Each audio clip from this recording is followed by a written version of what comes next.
And we are live. How's everybody doing tonight? My name is Anthony Brian Logan, and you're watching and/or listening to ABL Live.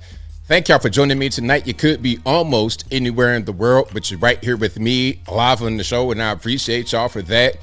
We got a whole lot going on all over the internets, all over mainstream media, social media, everywhere, and I'm not sure where to start. First of all, we have a speech, an address, if you will, coming from President Trump at 9 p.m. Eastern Standard Time tonight in about, 17 or so minutes, give or take. If he's on time or a little bit late, we'll talk about that a little bit more a little bit later. Also, we have the Artemis II Moon Launch. I had no idea this was happening until right now. I think right now is a dry run. It's going to be 10 days, and they'll get within 5,000 miles of the moon and come back. This is not going to be a moon landing, not yet. They're doing a test run, kind of a dry run. We'll talk about that a little bit more, a little bit later. Also, Kristi Noem's husband. Oh my goodness, this was crazy because some of the reactions. ABL, why does it matter? ABL. Has anybody ever heard of Anthony Weiner and Human Aberdeen in the emails, in the bleach bit, and all this and that? Now they're coming out and saying that it was allegedly an illegal alien who had the tip about Byron, not Brian. I'm not sharing her name with a freaked out double life dude like that. But an illegal alien had that information before we did. How did that happen? Is he compromised by a foreign nation? Is this part of the reason why they fired Kristi Noem? She got promoted, to the executive vice president of bathroom duties. We'll talk about all those things and a whole lot more on tonight's episode of ABL Live. And thank y'all again for being here. You guys are the best audience anywhere on these interwebs. If you like what you're hearing so far, please give the video a thumbs up, like the video, share the video, do all that good stuff. That'll help me out tremendously. We have an address from President Trump tonight at about 9 p.m. Eastern Standard Time. So about 15 more minutes. That's why I kind of started a little bit late, because I didn't want to get right in my show rhythm, and then all of a sudden here comes Trump talking about Iran and I gotta stop the show. So we're going to start with that in a few minutes. After that, I still got quite a bit of show left. And normally for my shows, I'm gonna give you a little bit of inside baseball. Anybody out there want to do a show or try to do it, here's a free piece of game on GP. I normally have about 55 tabs open for each show that I'm going to show you guys.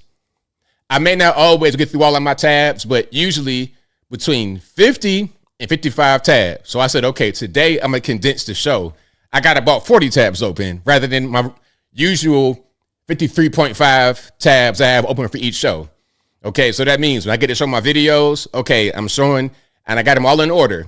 I start with the first tab, talk about that, show some more. Maybe I might skip some if it makes sense to skip it, but 55 tabs in total. Okay, they're showing some stuff right here on C-SPAN, but this is not what I'm supposed to be viewing right now. They're just showing some stuff from Marco. So right now, there's nothing happening with C-SPAN. This is the source I'm using. This is a Marco Rubio clip. Obviously not what we want right now, but shout out to Big Marco. Okay, maybe the next president or something. We got to keep Marco around. Hey, y'all know I'm president of the Marco Rubio fan club. Let's keep this man in office, please. JD Vance. Okay, I don't know, JD Vance put you in a time machine, lets you advance a little bit, lets you age like 10 years in the time machine and come back and you be good money. But right now, I don't know, I'm not really feeling it, I would like to be able to see it, but I'm just not really seeing it right now. But yeah, shout out to JD Vance, Big Marco, no more Little Marco. Little Marco, that's in the past. We're gonna leave that in 2015 where it belongs. In that first Trump campaign, we're gonna leave that back there because Marco Rubio is doing a fantastic job. Now, you got a lot of great leaders in the government, don't you? A lot of great leaders in the government. President Trump, Marco Rubio, Scott Bessent, Scott Turner over at HUD. A lot of great leaders. Now, one thing that I said that they all have in common? Well, I didn't say it, but I said it. These are all male leaders. That's right, men. And I'm gonna die on this hill. I don't care because I'm not gonna die on the hill. Okay, I'm the first Indian over the hill and I ain't get hit with one arrow. Listen, I'm the first Indian over the hill. I did not get hit with one arrow. I'm good money because I'm right. Female leaders are not good leaders. Or I'll say it in a better way, in a less offensive way. Male leaders are better than female leaders on average. Just like if you are a male basketball player, you are better than the female on average. Now, if we're talking about a regular Joe on the street who's not played basketball before in his life, and he's a man going up against a star WNBA basketball player, clearly he's going to get completely destroyed. And whatever they play, 21 pickup, I don't care. He's going to get completely swept off the basketball court by that woman. However, if you have LeBron James against the best WNBA player, they have no chance. LeBron James is going to destroy them. And for real, I would say the guy at the end of the bench on any NBA basketball team would dust any WNBA basketball player. My point is that men are better leaders on average, and that's just the reality of the situation. Kristi Noem, I like Kristi Noem. Kristi Noem, I still like Kristi Noem. I just understand what happened here is because you put a woman in charge. Kristi Noem, maybe she could run that farm that she had, okay? Maybe she can do that pretty well. And shout out to her for taking care of the animals and whatnot. That's a good thing. There's nothing wrong with that. Just like women are better at being able to raise small children. And see, there's certain things they're good at. Maybe even up there in the Dakotas where you're governing, you're doing a great job, Kristi Noem. But now you got to be in the federales, in the federal government, leading organizations. I'm not necessarily upset with I'm not really upset with what you did over at ICE because you got a lot of help. It's not just you running it. There were some missteps, I suppose, but it wasn't that bad.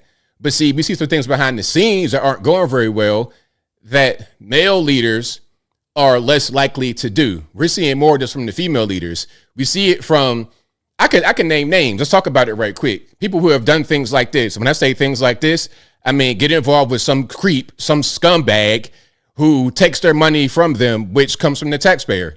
Can we talk about it? Let's talk about Ilhan Omar. 70% of her campaign money goes to her husband. The white man, Tim Minette. Two scammers, two peas in the pod. Bad leader. Let's talk about Fonnie Willis down there in Georgia.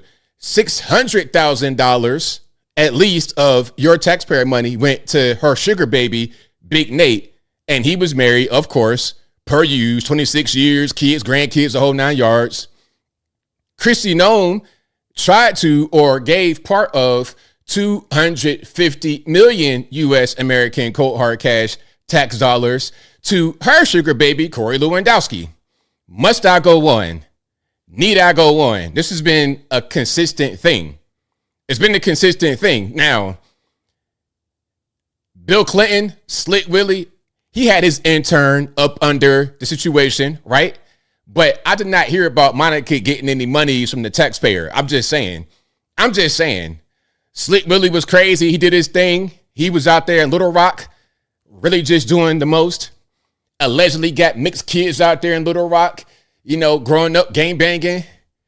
Yeah, he out there talking about some, yeah, I'm on the set, cuz, I'm on the set.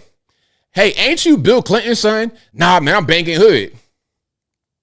At least I don't hear a story about Bill Clinton, you know, give a private jet, Kristi Noem. Really, that's what you did with Corey Lewandowski? A private jet, for real? Is that what we doing? And your husband, listen, y'all should have just got divorced.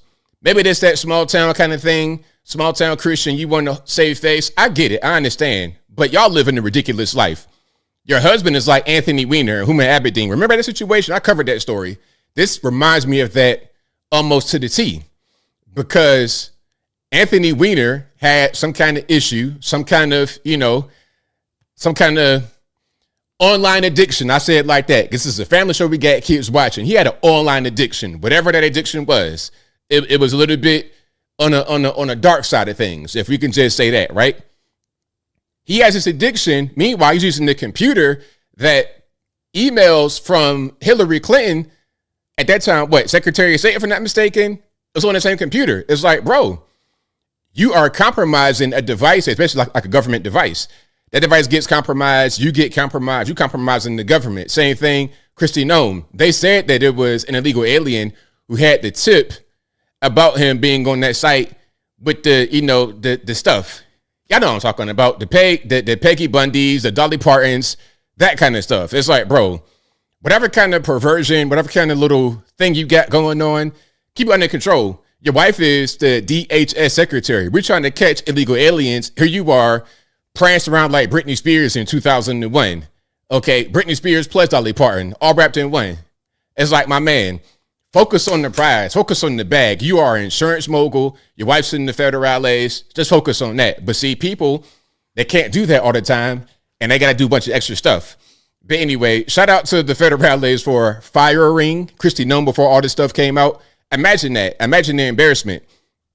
You're in an overseas trip, and then the news breaks. Let's say you're in China, and then, matter of fact, let's talk about this. Let's say you are Kristi Noem, you are the DHS secretary, and you're in a bordering nation. You're in Mexico with the president talking about the border, and you're on a trip diplomatically to talk to the president, shine bomb. All of a sudden, CNN, Kristi Noem's husband caught in scandalous pictures, and then you see these big ridiculous stuff all on television in Mexico in the airport. Imagine that. When I'm in the airport, a lot of times CNN is on, the news is on. You in the airport trying to get through TSA, and the lines are long, but they're not long anymore. Shout out to President Trump. But let's just say you're over there, the lines are long. Here goes CNN showing your husband and his big fake breasts, and you right there. What are you going to do? What's going to be your reaction? It's ridiculous. It's ridiculous. So shout out to, again, the feds for going ahead and getting rid of Kristi Noem. And shout out to the moon launch. Did you guys know, hold on, for the moon launch, did you guys know that the moon launch was today? Well, it's not a moon launch per se. It is a moon practice. It is a moon dry run. You guys are funny. Bazambas. Bazambas is a hilarious word to describe what Byron Noem had going on. And before I continue talking about the moon launch, yeah, I know his name is Brian, but who spells their name? My name is Brian. My name is Anthony Brian Logan. My dad's name was Jeffrey Brian Logan. I know how to spell Brian. I know how to say Brian. It's my name. I've been had it since I've been a little boy. I remember being a little kid and learning how to spell my name and how to not spell it like the word brain. Brain is Brain. A lot of kids spell it like that. That's not. I was a kid. Kid that says, well, actually, that's not how you spell Brian. You still spell brain. Brian is Brian, not Bryon. Who does that? My brain refuses to acknowledge that is a spelling of Brian. I see Byron. And since I don't want to be linked to any freaked out double life, married, fake Christian dude, I'm going to call him Byron. And if your name is Byron, I apologize. I'm so sorry for you to dump that man's name likeness on you, but I can't have that on my jacket. I'm good. Yeah, you don't get to get called Brian, bro. You're gonna be Byron from here on out. Anyway, the moon launch. Did you guys know that it was today? And why pick today? It's kind of weird. April Fool's Day. When you see something like this, you're gonna think, okay, they're really gonna go to the moon for real, because it's already kind of a skeptical thing that they went to the moon. Okay, like the first time, you know, the whole Buzz Aldrin. There's already a conspiracy about that. They didn't really go to the moon. They went to Area 51. Look at the video. It looks cheesy, like a soundstage. They didn't really go there, all this, that, and the third. Now, here's my question. If we are really going to go to the moon or near the moon, are we going to live stream it? What's going on? Are we going to stream the entire event? Are we going to stream all of what's happening outside the actual aircraft? Because if you're going toward the moon and they got something on the moon that we don't know about, I want to see that. Okay. If we got some alien people up there doing some kind of celebration celestially, I want to see that. Yeah. I'm not going to be afraid. Some of y'all will be scared when they start panicking, when they get religious. Please, God, save me. Nah, I'll be like, yeah, let's go ahead and watch this. So are we going to get a real live stream from the capsule, from the aircraft, from the spacecraft? Or are we going to get people on the inside playing Blu-ray and Tunk and stuff like this? Like, what are we really going to get from the actual stream? Are we going to get a stream? Can they stream that far out into space? We got Starlink. Can we get Elon on the job to make that happen? I'm just saying.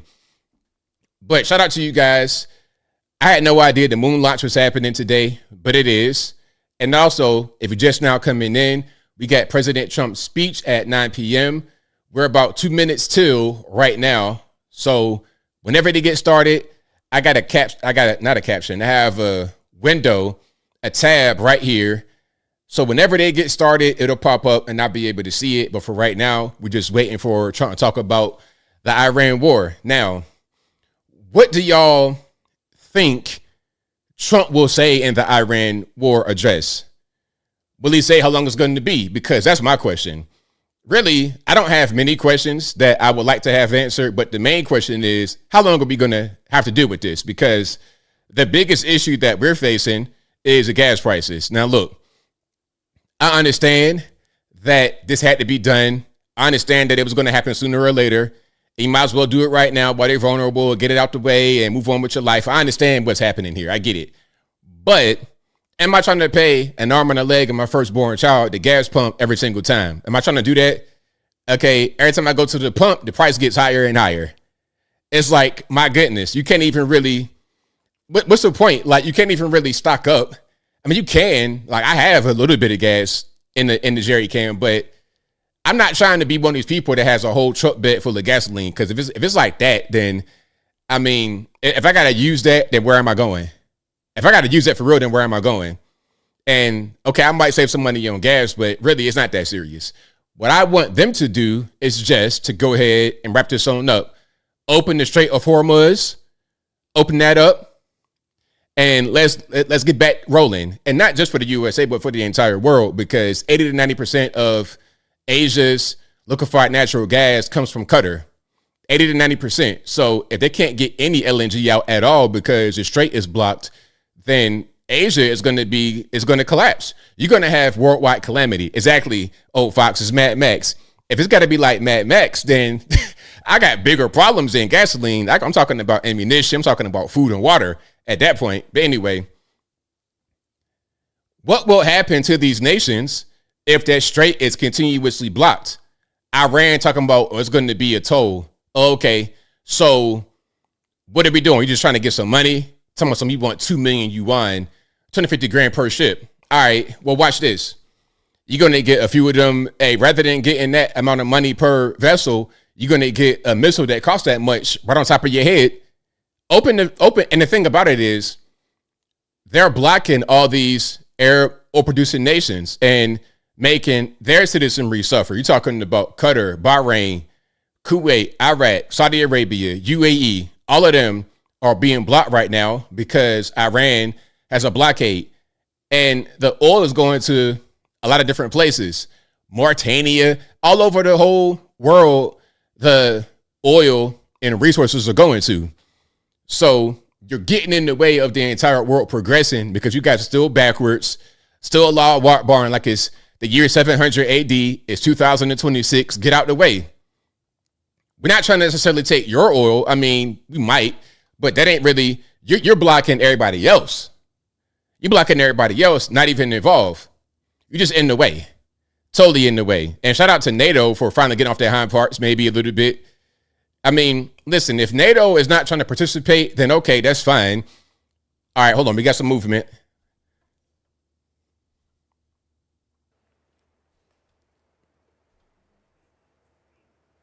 Global attention away. All right, we got movement. President Trump.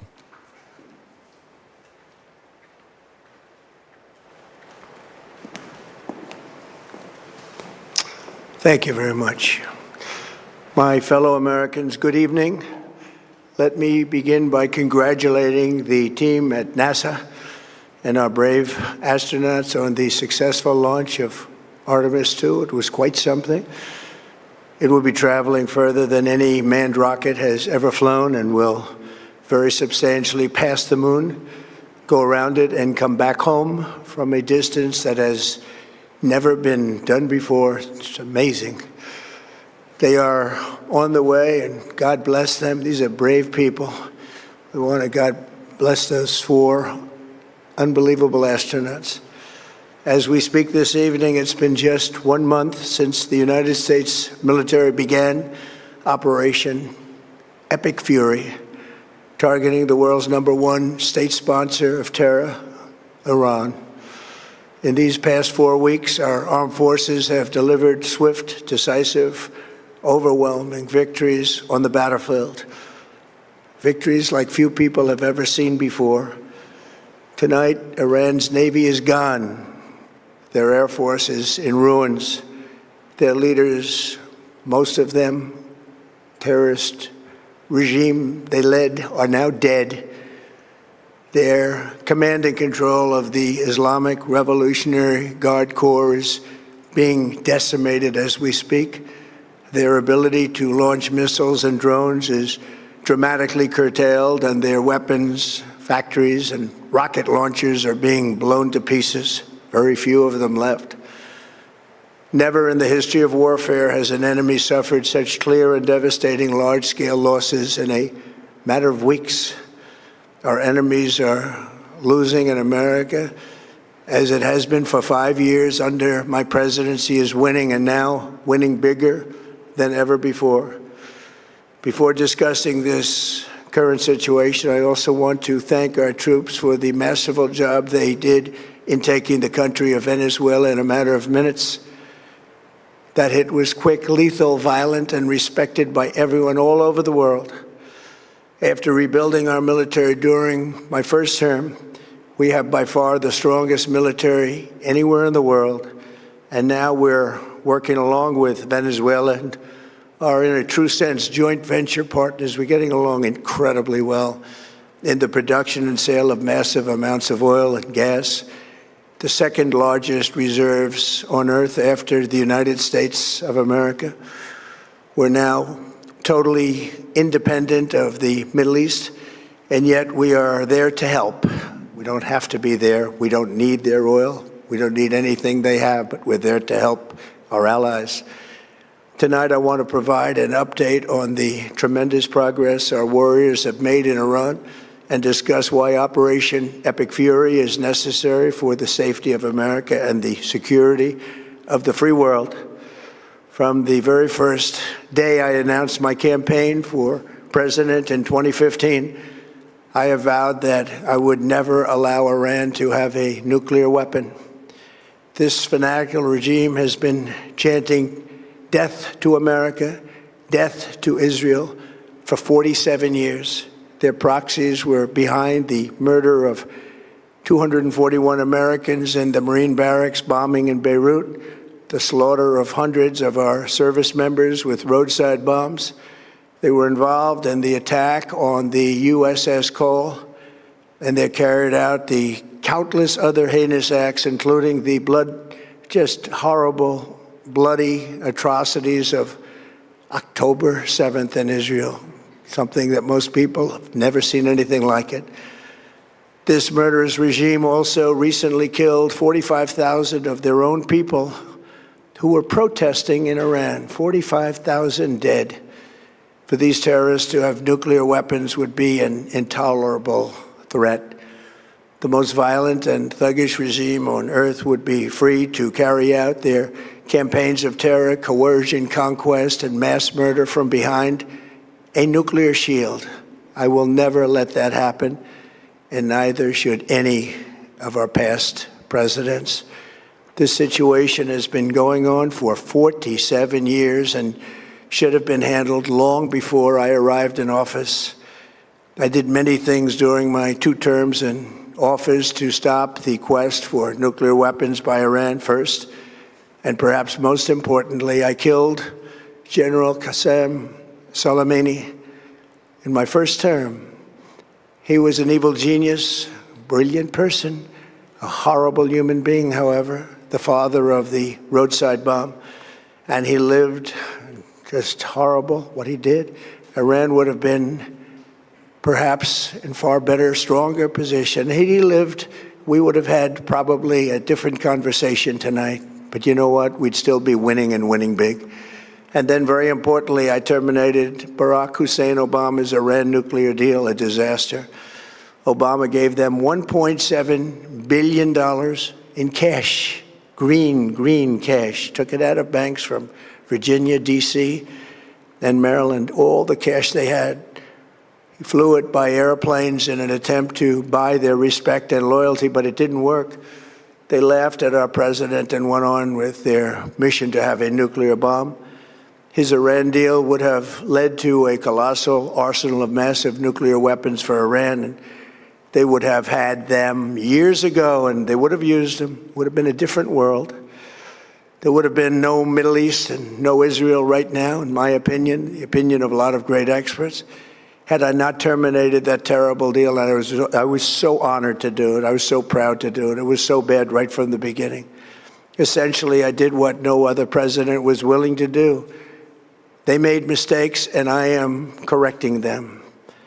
My first preference was always the path of diplomacy, yet the regime continued their relentless quest for nuclear weapons and rejected every attempt at an agreement.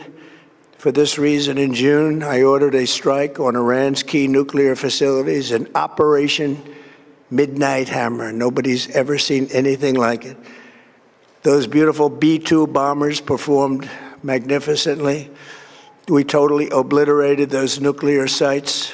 The regime then sought to rebuild their nuclear program at a totally different location, making clear they had no intention of abandoning their pursuit of nuclear weapons. They were also rapidly building a vast stockpile of conventional ballistic missiles and would soon have had missiles that could reach the American homeland, Europe, and virtually any other place on Earth. Iran's strategy was so obvious. They wanted to produce as many missiles as possible, and they did, with the longest range possible, and they had some weapons that nobody believed they had. We just learned that out. We took them out. We took them all out so that no one would really dare stop them. And their race for a nuclear bomb, a nuclear weapon like nobody's ever seen before. They were right at the doorstep. For years, everyone has said that Iran cannot have nuclear weapons, but in the end, those are just words if you're not willing to take action when the time comes. As I stated in my announcement of Operation Epic Fury, our objectives are very simple and clear.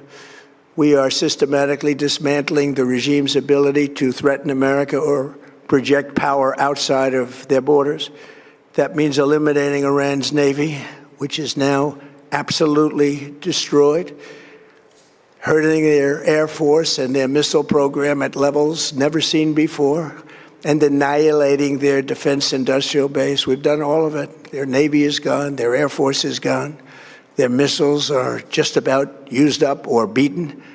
Taken together, these actions will cripple Iran military, crush their ability to support terrorist proxies, and deny them the ability to build a nuclear bomb. Our armed forces have been extraordinary. There's never been anything like it militarily. Everyone is talking about it, and tonight I'm pleased to say that these core strategic objectives are nearing completion. As we celebrate this progress, we think especially of the 13 American warriors who have laid down their lives in this fight to prevent our children from ever having to face a nuclear Iran. Twice this past month, I have traveled to Dover Air Force Base, and it's been something. I wanted to be with those heroes as they return to American soil, and I was with them and their families, their parents, their wives, their husbands. We salute them, and now we must honor them by completing the mission for which they gave their lives. And every single one of the people, their loved ones said, "Please, sir, please finish the job," every one of them. And we are going to finish the job, and we're going to finish it very fast. We're getting very close. I want to thank our allies in the Middle East, Israel, Saudi Arabia, Qatar, the UAE, Kuwait, and Bahrain. They've been great, and we will not let them get hurt or fail in any way, shape, or form. Many Americans have been concerned to see the recent rise in gasoline prices here at home. This short-term increase has been entirely the result of the Iranian regime launching deranged terror attacks against commercial oil tankers in neighboring countries that have nothing to do with the conflict. This is yet more proof that Iran can never be trusted with nuclear weapons. They will use them, and they will use them quickly. It would lead to decades of extortion, economic pain and instability worse than we can ever imagine. The United States has never been better prepared economically to confront this threat. You all know that. We built the strongest economy in history.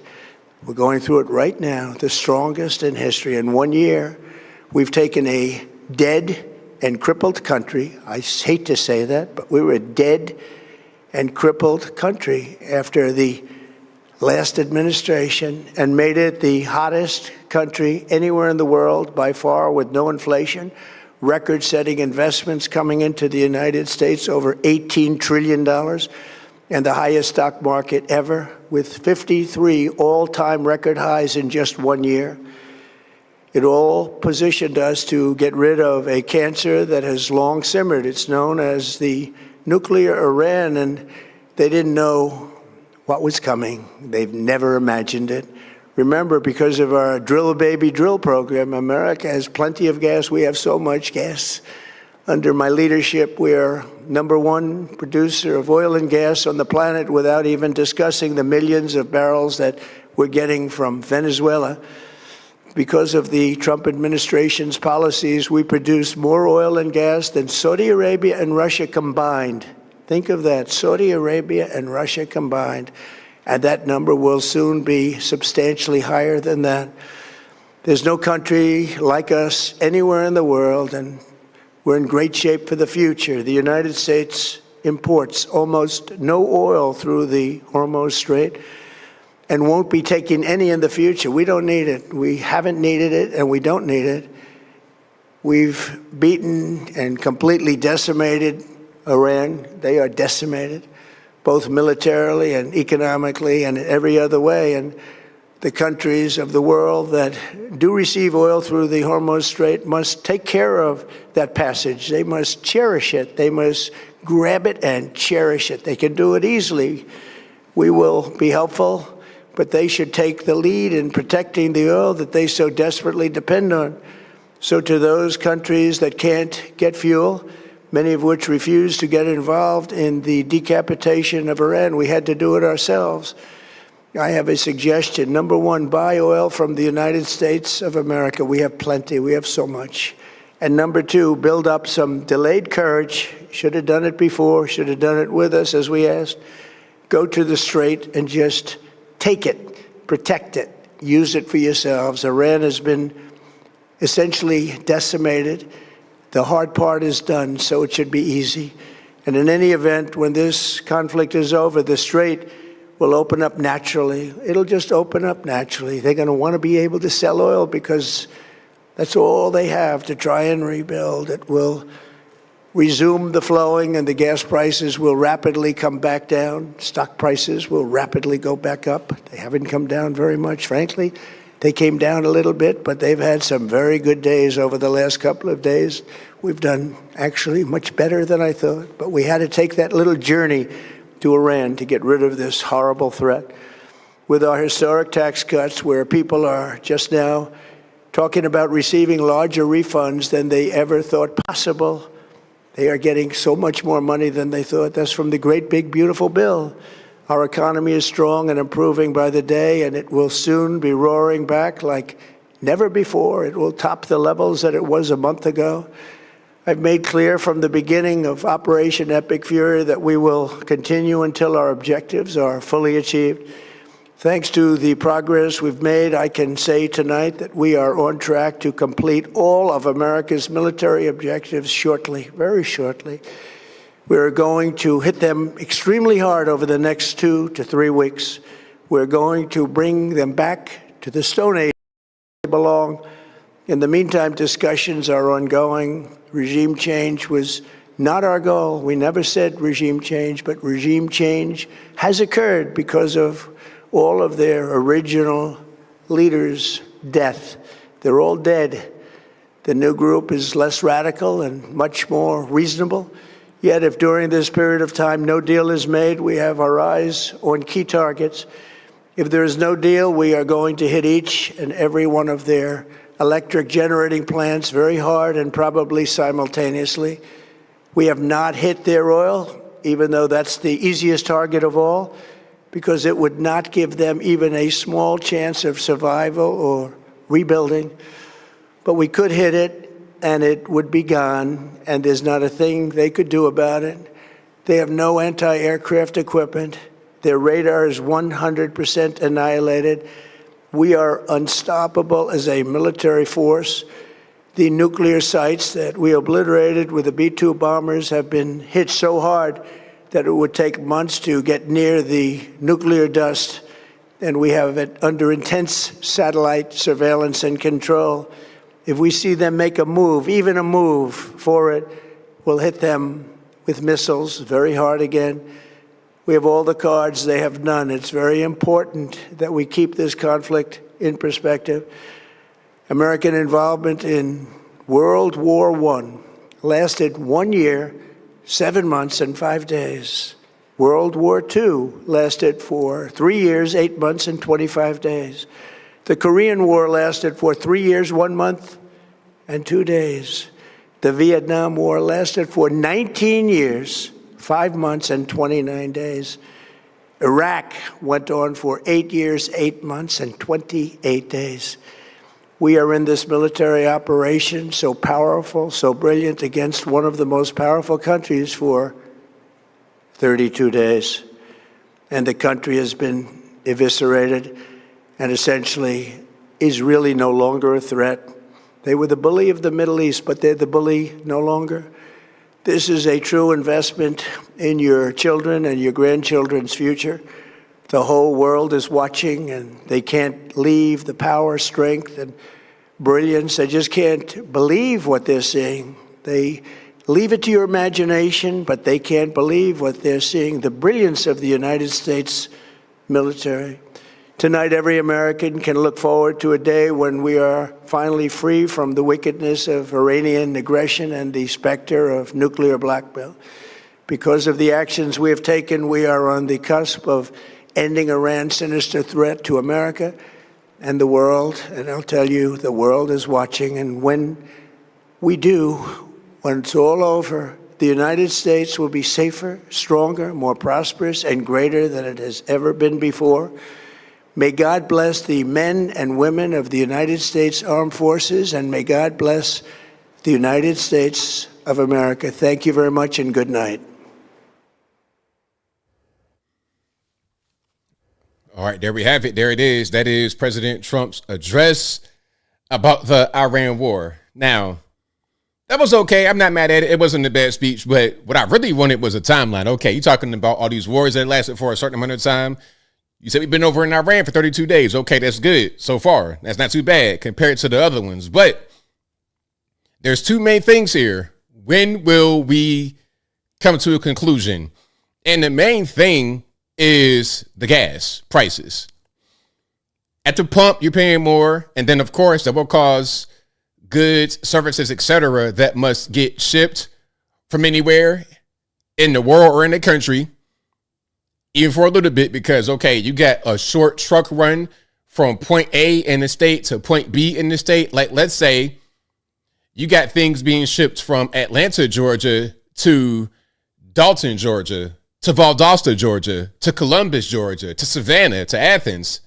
That's going to cost money to move it from point A to point B. How much is that going to cost? Flights.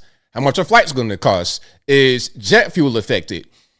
Let's get that kind of narrowed down. When are we going to see some relief as it relates to the gas prices and potentially things that gas may impact, because it's going to cost more for those things to function? But I understand. I get the whole reason why we had to go to Iran. I mean, of course, you don't want to do it, but I understand. I get it. But see, the issue is we need to go ahead and get that resolved immediately, because we don't have all forever. We don't have our whole lives. Let's get this done pretty quickly. And like I said before, I think this whole thing should be over with before the midterms, but before the summertime really gets rocking and rolling. If we still got high gas prices, it's July. Now we got a problem. And this is what I said right when the whole thing kicked off. I'm like, okay, if this can be a relatively quick operation, I knew it wasn't going to be Venezuela or anything like that. But if it could be a relatively quick operation, you in and out, thief in the night, maybe let's say 3 months, something like that. Okay, That's a little bit more than what I would like, but I'm satisfied with that. But if we have a forever war in our hands and that strait is closed forever or for a long time or for too long, now we got a problem that the whole world will have to suffer. Not just the USA, but the entire world. Africa, Asia, Europe, USA, South America, Canada. Well, Canada, they'd be all right. But you understand what I'm saying? The whole world will suffer. So we need to bring it into this immediately. So if I was able to be in the room and I was able to give a follow-up question, just one follow-up question, I would say, okay, can we get a date on that? Can we get a timetable? You know what I mean? Put it on the whitehouse.gov. Put it on your True Social. Yeah, give me a graphic. Okay, we started the war on this day and we're going to be done on this day. That's what I would say. So that's my particular view on it. I'm confident we can get this thing wrapped up, bow on top, but let's go ahead and do it. That's all I'm saying. All right. I don't care who someone is or how much I appreciate them. If they're not doing a great job or a good job, or I can criticize them in any kind of way, I'm going to go ahead and do that. So right now, I'm a patient person. If y'all know me, if y'all been watching me for a long time, you know I'm a patient person, but I'm not that patient. So let's get this whole thing wrapped up. You know what I mean? You go to the gas pump. You looking in your pockets for change. Hey, you going to the dude talking about, yeah, can I get 10 on 2? Where are you going? To the next gas station? You going to the McDonald's drive-through down the street from your house and going back to the crib? Where you going? And like I said, the one positive about the high gas, if I can find one, if I could find a silver lining to this particular cloud here, if I could find the rainbow at the end of a thunderstorm, it is how many cars are not on the road, how much lighter the traffic is, how many fewer cars I'm seeing all over the interstate driving, acting crazy. Traffic, accidents, all of that, it's smooth sailing. Straight down 75, it's no problem. I can get on, even in Chattanooga, it's smoother to get on the interstate. The I-27 is not backed up going to Nashville as much. It's okay. But I'd rather the gas prices be lower. And I was thinking about something. Are the gas prices high in California because they're environmentalists, or are they trying to keep the traffic down? Because you guys in California got some of the worst traffic in the world. You know what? Nah, I'm giving them too much credit. That's not to keep traffic down, because they could invest into infrastructure like not a subway, but maybe just, high-speed trains, bullet trains like Japan. They could do stuff like that, but they don't. They don't have anything of the sort. They got trains to nowhere, natural bridges to nowhere. They'll spend millions and billions of dollars on these things, and it does nothing. So that's one side effect if you have less traffic. But listen, if somebody was to ask me, hey, would you want 20% more traffic and 50% off your gas? Yeah, give me that.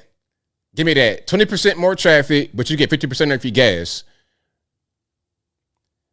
Or 20% less traffic. Or 20% less traffic, and you got to pay 50% more in gas. Or 20% more traffic, but you're paying 50% less. I mean, give me the high traffic and low gas. That's just me. Is it bad in Texas too? Most mundane, the traffic's bad out there. Shout out to you, Luna. I sound like a husband. Hey, your husband. Hey, tell your husband, great minds think alike. Great minds think alike. So shout out to him. The entire South has too much traffic. I've been in LA, New York, all these places, and I've experienced traffic. LA is a whole different beast. Oh my God. Atlanta can be bad depending upon where you are, because the roads aren't really built to handle all these people. People say Atlanta sucks. It's a cesspool. I can't tell. If it sucks so bad, tell everybody to go back to Florida, New York, California, or wherever Ohio, Alabama, Iowa. Go back to Chuck Corn in Iowa and stay out of Little 5 Points with your trendy boots and your funny hat. Okay, do that. But I'm getting triggered. Anyway, the traffic off the hook. Even the Beltline. If you guys seen the Beltline, it's like a walking path that has shops and stuff. It goes like all in the city. That's packed. the traffic on the Beltline, the foot traffic is packed like interstate traffic. If Atlanta sucks so bad, I can't tell.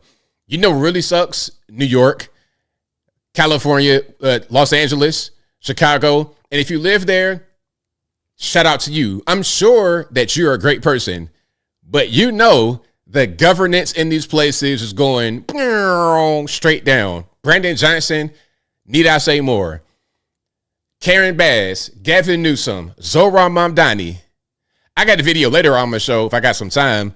Zohran is going to bring Marxism and communism to New York City, and that will further drive out the financial sector and anyone that has any money to be able to pay the taxes to keep New York City afloat.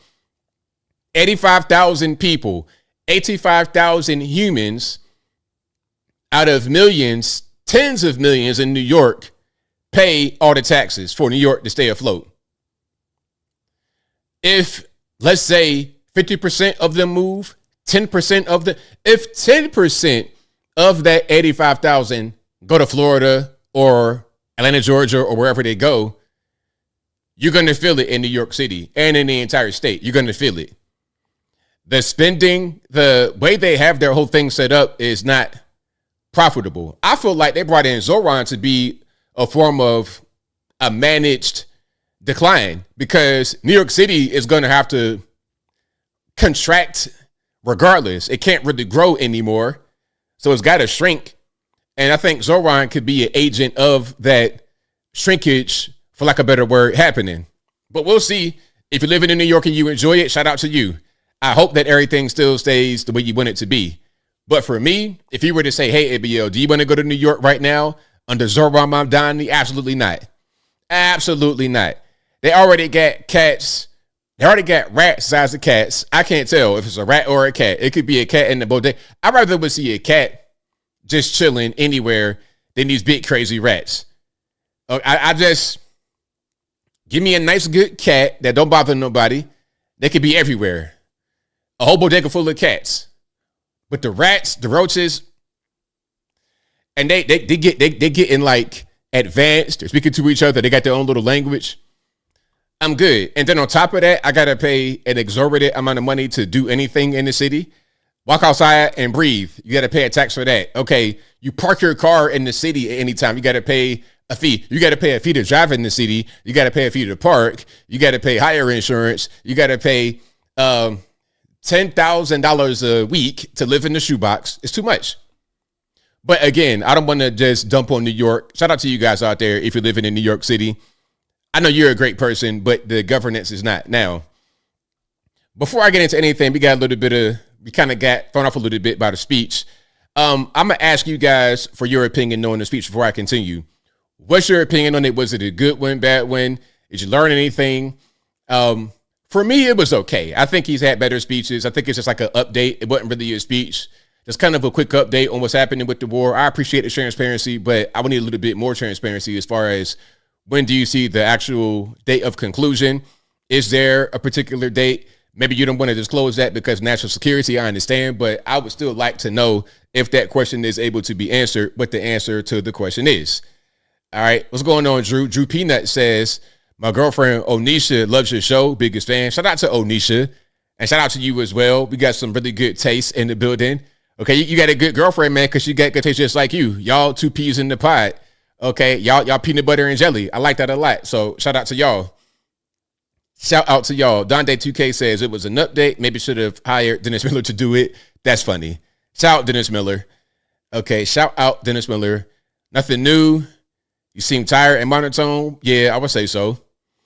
Little Boy Blue says 3 weeks to end the war, 2 weeks to flatten the curve. Yeah. That was when, like I said, I could look at the entire presidency and see some things that I didn't like. One thing that I didn't like was the vax. So far, the war, I'm going to just put it over here. I'm going to put it in the neutral. Like I said, if you can fulfill the conditions that I have in my mind, then it'll go from neutral to positive. But if you cannot, then it'll go to negative. The same thing with the vax. But right when the vax came out, I knew I wasn't going to get that. I don't care if Jesus Christ himself appeared before me and said, my son, take this vaccination, I'd be like, okay, Jesus, I understand. Thank you for appearing before me. I appreciate the miracle. You know, God is good all the time. All the time, God is good and all that good stuff. But do you have multiple sources for this vaccination being safe and effective? Do you have that or nah? I can't take your word for it. I could be hallucinating right now. I might be having a mental breakdown. I don't know what's happening. Can you provide some sources for me that I can actually look up right now on the interwebs? Or I gotta take your word for it. What are we doing? I'm dead serious. I'm not joking at all. I'm dead serious. I don't trust nobody when it comes to stuff like that. So I don't care who said it, who didn't say it. I'm gonna do my own research. And something that's brand new like that, a brand new vaccination, I'm gonna put that in my body. You out of your mind. Because look, you only get one body. I've never had a flu shot in my life. I don't play around. I don't have any kind of medication in my house. I'm a health nut, first and foremost. So that's going to come. That's before anything. Before I'm anything else, I'm about that health. Oh yes, oh yes, yeah. I'm the kind of guy. I'm gonna eat hard-boiled eggs on GP. Yeah, because it's healthy. I don't care nothing about taste or nothing. But anyway, shout out to you guys. I appreciate y'all for rocking and rolling. If you like what you're hearing so far, please give the video a thumbs up. Like the video, share the video, do all that good stuff. That'll help me out tremendously. And don't nobody get offended at my Jesus joke. It's okay. Yeah, I love Jesus too. I love God, I love the Lord and all that. You know what I mean? Shout out to God. Shout out to everybody. And shout out to the Jays because today is Passover. So shout out to you guys on your day. You know, L'Ador Vador, L'Chaim, all that good stuff, right? Ain't that Passover? That's the Jews. I'm so sorry. I'm ignorant. But anyway, shout out to y'all. Today, I think Trump gave you guys a speech or a quick address for Passover. And then what we got? We got Easter Sunday, right? Look, I'm tripping. What's Passover? Hold on. Let me make sure I'm saying the right thing. Okay. Yeah, okay, I'm right. It's for the Jays. So the Jays got today as Passover, and then Good Friday is Friday, and then we got Easter on Sunday. And you know what's funny? They were talking about there could be a great enlightenment on Easter Sunday. And the way that the Artemis moon capsule, I guess you would say, the moon vessel that will not land on the moon this time is going to take a path around the dark of the moon. Now, will they see anything on the dark of the moon? Elon Musk, if you can hear me well and hear my cry, hear my plea to you. Let's get some live streaming from, what's that? Is it, what's the name of the satellites? Not SpaceX. Starlink. Yeah, let's get a stream from Starlink connected to the space shuttle so we can see the dark of the moon, at least from 5,000 miles away, okay? I want to see alien spaceships. Shout out to you if you're watching. I want to see spaceships. I want to see gray aliens. I want to see the Nords. I want to see all of that on live stream from the space capsule if it's able to be seen from that far away. If we make contact with some aliens, I want to see that live on the Instagrams. That's what I want to see. But before I get too far into what I'm saying, shout out to you guys again for watching. You guys are the best audience anywhere on these interwebs. If you like what you're hearing so far, please give the video a thumbs up. Like the video, share the video, do all that good stuff. That'll help me out tremendously. Shout out to all the sponsors, PatriotPost.us, ABLmerch.com, AnthonyVLogan.com. All my links for everything will be in the description box. All my links for my social media, my Facebook, Instagram, Twitter, never going to call it X, will be on the contact page of the website, AnthonyBLogan.com/contact us. If you want articles for each long form video that I create, they will be located right on the website, AnthonyBLogan.com, right there on the front page of the website. And as I always say, please contact me with the email on the contact page of the website. That's contact@AnthonyBLogan.com. If you contact me that way and I respond to you, I can pretty much guarantee that it's me talking at you. But if you get an unsolicited message from someone claiming to be me, it's not me. Most likely, it'd be a guy from somewhere, India, somewhere, Eastern Europe, somewhere, Lagos, Nigeria. It'd be a guy look just like me on the FaceTime.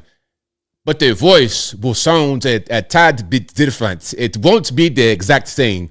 It's going to be a little bit like someone who's trying to play a game with your money. They're trying to play a game with my likeness. I'm going to sue them when I find wherever they are. But shout out to you guys. I appreciate y'all for rocking and rolling. Okay. This is a pre-reaction to President Trump's speech by Kamala Harris. Okay, a pre-reaction. So she already filmed this, of course, because it wouldn't be a live reaction. Imagine Kamala Harris giving a live reaction to President Trump's speech. It'd be a disaster. So she pre-recorded 30 seconds. And I'm sure this took them 6 hours to actually complete. But anyway, check this out. Hey, everyone. So I'm not going to be able to... And RIP to the headphone users. Let me start from the top. RIP to the headphone users. You won't be able to do a live reaction because you can't. Okay, let's watch. Hey, everyone. So I'm not going to be able to watch the president's address tonight. But here's the thing. He brought America into a war the people do not want. He has put American troops in harm's way. Costs are rising by the day. And meanwhile, he has done nothing to address the needs of the people of America. And I bet you he's going to try and claim victory tonight. But the reality is we're watching what he does instead of listening to what he says.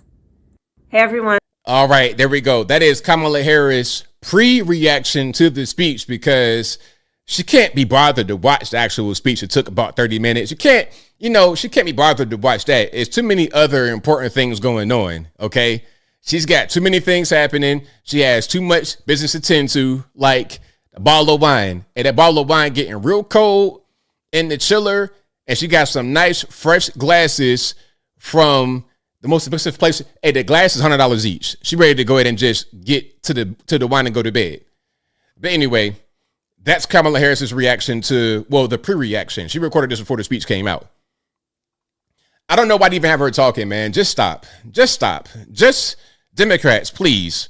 Y'all need to just do a better job of educating your children so they'll be able to go out there and speak like they got some sense to be able to do a live reaction. How hard is that to actually do? It's not difficult to do. You can set it up for them. They don't got to be a YouTuber. They could just know how to talk or know how to read. You can write the speech for them. And now you got AI. You could tell AI, hey, write a convincing political speech after this and have this particular, just write it and let her read it. But she can't. That's part of the reason why people like that cannot be in office. They don't have it. Now, yeah, exactly, Kevin. You got if she has the audacity to run in 2028, but you know what? I wouldn't be complaining if she ran in 2028. I would welcome that because that'd be easy W for whoever it is. Okay, that'd be easy W. It's as simple as that. Okay, but shout out to you guys. I appreciate y'all for rocking and rolling. If you like what you're hearing so far, please give the video a thumbs up, like the video, share the video, do all that good. Now look, here is the Artemis II flight path. As you guys know, we just had the moon launch. Well, this is not a moon launch per se. Let me explain what's going on with the moon launch. They're going to do a buzz by of the moon. They're going to fly around the moon and come back to Earth. It'll take 10 days for the mission to be complete. And the purpose of this flyby is to test run this whole situation. This test run will cost us in the neighborhood of 4.2 billion would it be. And I think the next time they're going to land on the moon. But right now it's kind of a buzz by. And here is a flight path. Okay, it's just a still picture. Oh, there you go. So you can see the initial orbit around the Earth, and then it's going to come out past the Earth and then go around the moon and then come on back and come back down to Earth. Come on back down, a little splash down. Now, my question, I got two questions for y'all. Do you guys think that they'll be able to make it? Will they make this trip? Will they go to the dark of the moon? And will they find anything on the dark of the moon? Now, the closest they'll get to the moon is 5,000 miles, I believe, or 5,000 kilometers. So what do you think they're going to learn? Or do you guys think that we're being lied to, that they're not really going to the moon at all? Because I know there's a big community out there that says we've never been to the moon yet. Maybe they got a drone or something up there, but human beings have not been to the moon. That's the prevailing thought in the minds of some people. So that's pretty much what's happening with that. And here is the launch. Okay, here is the moon launch, Artemis II. And by the way, I had no idea this was happening until just right now today. And I'm a news guy. I watch the news all the time, every day. I had no idea what was going on. I gotta lock in because this news flew right past me until it was already happening. But let's watch. 15. And here we go. 10, 9, 8, 7. RS-25 engines lit. 4, 3, 2, 1. Booster ignition. And liftoff. The crew of Artemis II now bound for the moon. Humanity's next great voyage begins. Good roll pitch. Roger, roll pitch. Houston now controlling the flight of Integrity on the Artemis II mission around the moon. Integrity, AMT high. AMT high. On time passing 30 seconds into the flights. Integrity passes the alternate beacon. Target milestone. Mission Control Houston seeing good performance on the 4 main engines of the Space Launch System core stage. Integrity, 3 miles in altitude. Traveling more than 1,200 miles per hour.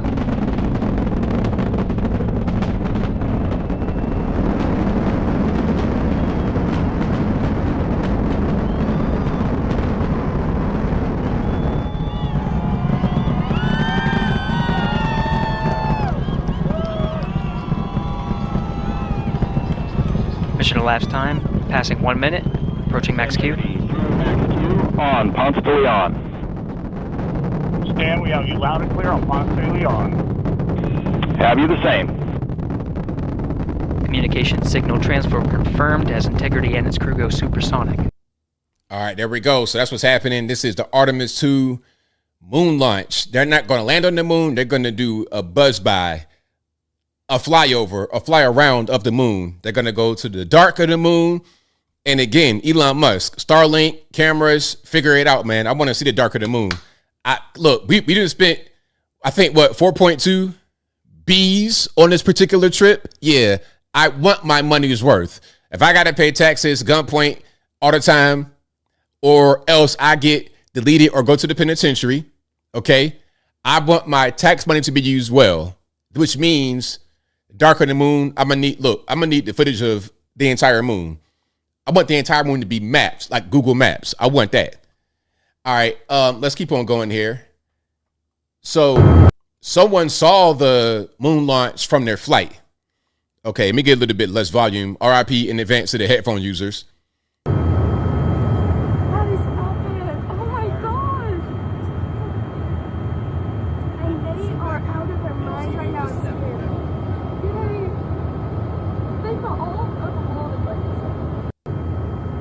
Now that is a once in a lifetime experience. You get the moon launch happening while you're in the plane, and then you see the rainbow and all that right there.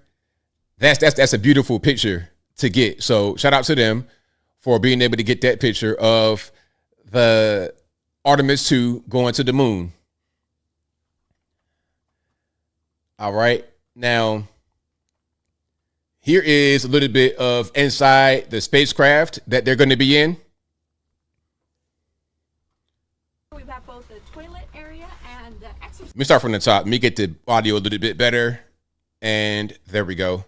We've got both the toilet area and the exercise device on Orion. So this is the flywheel exercise device. We'll start here. The toilet is right below it. So underneath me right now is the hygiene bay. And then it kind of looks like a rower. So you have a strap here and a handheld bar or a harness, depending on what type of exercise you're doing. And the way you use it is actually in this direction. So this is one of the things that we have to sort of think in a zero-G environment for, that the person who's exercising on this will have their head coming up in the direction of the docking tunnel. And if you're a really tall person, let's say the largest Canadian that we have, and you're assigned to this mission, your head is going to extend all the way toward the docking hatch in that direction. And the toilet is actually down in that direction. So you can imagine the orientation you need. Your head would be up here if you were using the toilet and you were in this hygiene bay. And all the while, someone could be exercising. So someone could be extending back and forth along this plane throughout the capsule. All right, there we go. So this will take 10 days total. So It's going to be 10 days of going in a hygiene bay to relieve yourself. Okay, now we got a young man, a young space fan, a young NASA fan, showing his exuberance for the moon launch. Why do you want to be here? Why do you love space? Why do you love being a part of history? We're going back to the frickin' moon, that's why. I had no idea we were going back to the moon or near the moon until today, but I'm guessing he got the memo that they told little man what's going on. He got his GoPro, he ready for whatever. So shout out to him. Why do you want to be here? Why do you love space? Why do you love being a part of history? We're going back to the frickin' moon, that's why. There we go. So again, shout out to him. And let's keep going here. Let's keep going. Now, let's talk about Passover right quick. You get a quick address, a quick message from President Trump about Passover, okay, which is today. So shout out to all the Jews in here or anyone who practices the faith. I'm not sure what the proper way to call you guys is, but shout out to y'all in your day. To our wonderful Jewish American community and to Jews celebrating in Israel and around the world this week, I want to wish you a very happy Passover. Over 3,000 years ago, the God of Abraham, Isaac, and Jacob delivered the ancient Israelites out of slavery and brought them into the promised land. It was an amazing period of time, just like today we have an amazing period of time. The journey started with faith in God's word, and it ended with a miraculous march through the Red Sea and an astounding exodus out of Egypt. The world has never been the same. This week, we recall this ancient proof of God's faithfulness and are reminded that with true faith, eternal hope, and the power of prayer, nothing can stop the people of God. As Jewish families and loved ones gather together for Seder dinner, we ask that God will continue to watch over the Jewish people and that he may continue to preserve and protect the United States of America for generations to come. Our country is doing better than it has ever done. I am very happy to report. Happy Passover. All right, there we go. So again, shout out to Passover. Shout out to you guys. Okay, hold on. Honor the Redneck says, hey, ABL, go to McCauley Ave, Chattanooga, Tennessee, to the Yellow Deli restaurant. You will love the organic and the people when they open after the festival on the 12th. I've been there before. Yeah, they got really good chili. Yeah, and the people over there, they say it's a cult. I don't know nothing about that. But I think they're great people. They got great food. I never forget. I go in there and we sitting down, and then one of the people come up to us. How are you guys doing? What's your name? I'm Elishaw. Great to meet you. I'm like, okay, great customer service. They look like they're Amish. You know what I'm saying? You see the name Elishaw, and they dress like kind of like hobbits a little bit. Am I telling a lie? They kind of dress like hobbits. The environment in there is like kind of a hobbity type of situation. I like it though. I think it's a nice, unique environment. It feels organic. The people are very nice, and the food is very good. But if you're not used to anything like that, it could be kind of like, if you're coming from like, I don't know, an Outback Steakhouse and you go there, it's much smaller. It's different. It's a good place to go though. The chili, hey, please get the chili from Yellow Deli. I beg you. All right, now, so Trump says his presidential library in Miami will also be a hotel. Are you mad? Are you mad about that? I'm not mad about that. I would love to stay in the President Trump executive suite, the penthouse in the presidential library. I would love that. Now, what you have right here on the left-hand side of this picture is an artist's rendition of what Trump's building would look like a skyscraper in Miami. That'd be kind of hard in Miami, maybe, but he could do it. And on the bottom of what you have, that's the construction of President Obama's library in Chicago. President Obama's library, I can't do nothing with it.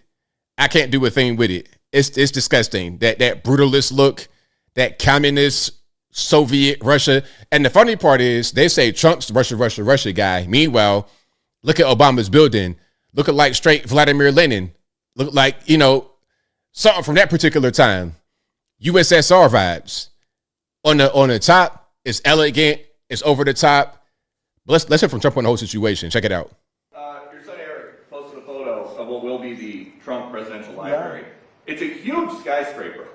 In Miami. Is that all a library? What else is going in? No, well, it's a library. It's a museum or a library. It's a presidential, but I wouldn't start it till I'm out of office. I don't believe in building libraries or museums. It's really like the Barack Hussein Obama one in Chicago. In not a good location, and it's a very unattractive building that's seriously late and seriously over budget. I think you're going to see a great one here, and it'll go up on time, on budget, best location in Miami. They say it's the best block in Miami, and the state worked with us. Will people live in the floors? No, it's going to be most likely a hotel. This concept could be office, but it's most likely going to be a hotel with a beautiful building underneath and a 747 Air Force One in the lobby, which is going to be a trick. Hey, I like that. I like the plane in the lobby would be crazy. Hey, Trump, one thing about Trump, you can say whatever you want about Trump. You can say he's a clown, orange man, bad, all this, that, and the third. You can say that, and that's fine. But one thing you can't say is that this man don't know how to build. That's one thing you could do is build those buildings, because the big jet in the lobby, I'm going just for that. Yeah, I'm going just for that. Just for the experience of that. That'd be an experience in itself. And then you could stay in the building after you're done. Yeah, let me get that. All right, let's keep on rocking and rolling here. Now, speaking about Trump building things, so there was a lawsuit, I suppose, that exposed the plan for the military to build a compound under the new ballroom. That was not supposed to get out, but it did get out because of the lawsuit. Can I say something right quick? The lawsuits in this country are ridiculous. The litigious nature of some people is ridiculous. I think that the whole system of suing somebody should get overhauled. You shouldn't really be able to sue like that. I mean, unless you really got injured, like medical malpractice or something like this, or you got locked up when you shouldn't have got locked up, like that lady. I did a video about the lady who was locked up because AI thought it recognized her from somebody that did some bank fraud in North Dakota. This somebody's mama in Appalachia, middle of nowhere, in Carter County. Like, her town has 15,000 people in it. She was at her house babysitting her kids, her grandkids, because she mama, right? Mama babysitting for the grandkids. Here come the feds, the federales. Boom, boom, boom, open up the door. What do y'all want? What are y'all doing here? You coming with us? They locked her up in the Tennessee jail for a while, and then they extradited her to North Dakota, and it wasn't even her. And she was locked up for almost 6 months. It's like, what in the world? Why? Anyway, I digress. Let's get back to the ballroom. I'm going to get to that story a little bit later. So my whole thing is these lawsuits and the way things are, it's just too much. And the way that the legal system works, it needs to be tweaked. It needs to be tuned up a lot in this country and all over the world. But here's the ballroom and what Trump's talking about as far as the military complex to be built underneath. Now, the military is building a big complex under the ballroom, which has come out recently because of a stupid lawsuit that was filed. But the military is building a massive complex under the ballroom, and that's under construction, and we're doing very well. So we're ahead of schedule. That's part of it. The ballroom essentially becomes a shed for what's being built under the military, including from drones and including from any other thing. The glass on the windows, you see the big windows, the glass is extremely thick. It's high-grade bulletproof glass, so all of the windows are bulletproof. I think the Times wrote, gee, some of the windows are fake. We have no fake windows. They talked about a stairway in the south. We don't have a stairway in the south. That was replaced a long time ago. But this is a view of it from the north, and that's, if you see it, it fits in with the White House. It's almost a twin to the White House. It's something we just wanted to pay tribute to the White House. There we go. So I think when this is done, I think when this building is done, it's going to be beautiful. It's going to be, like I said, it's going to be a White House twin. It's not meant to overshadow the White House. It'd be a compliment. It'd be an extension. You have the White House and its iconic look. This would be based on that. When you base something on something that already exists, you're not trying to overpower it. You're trying to just add on to it.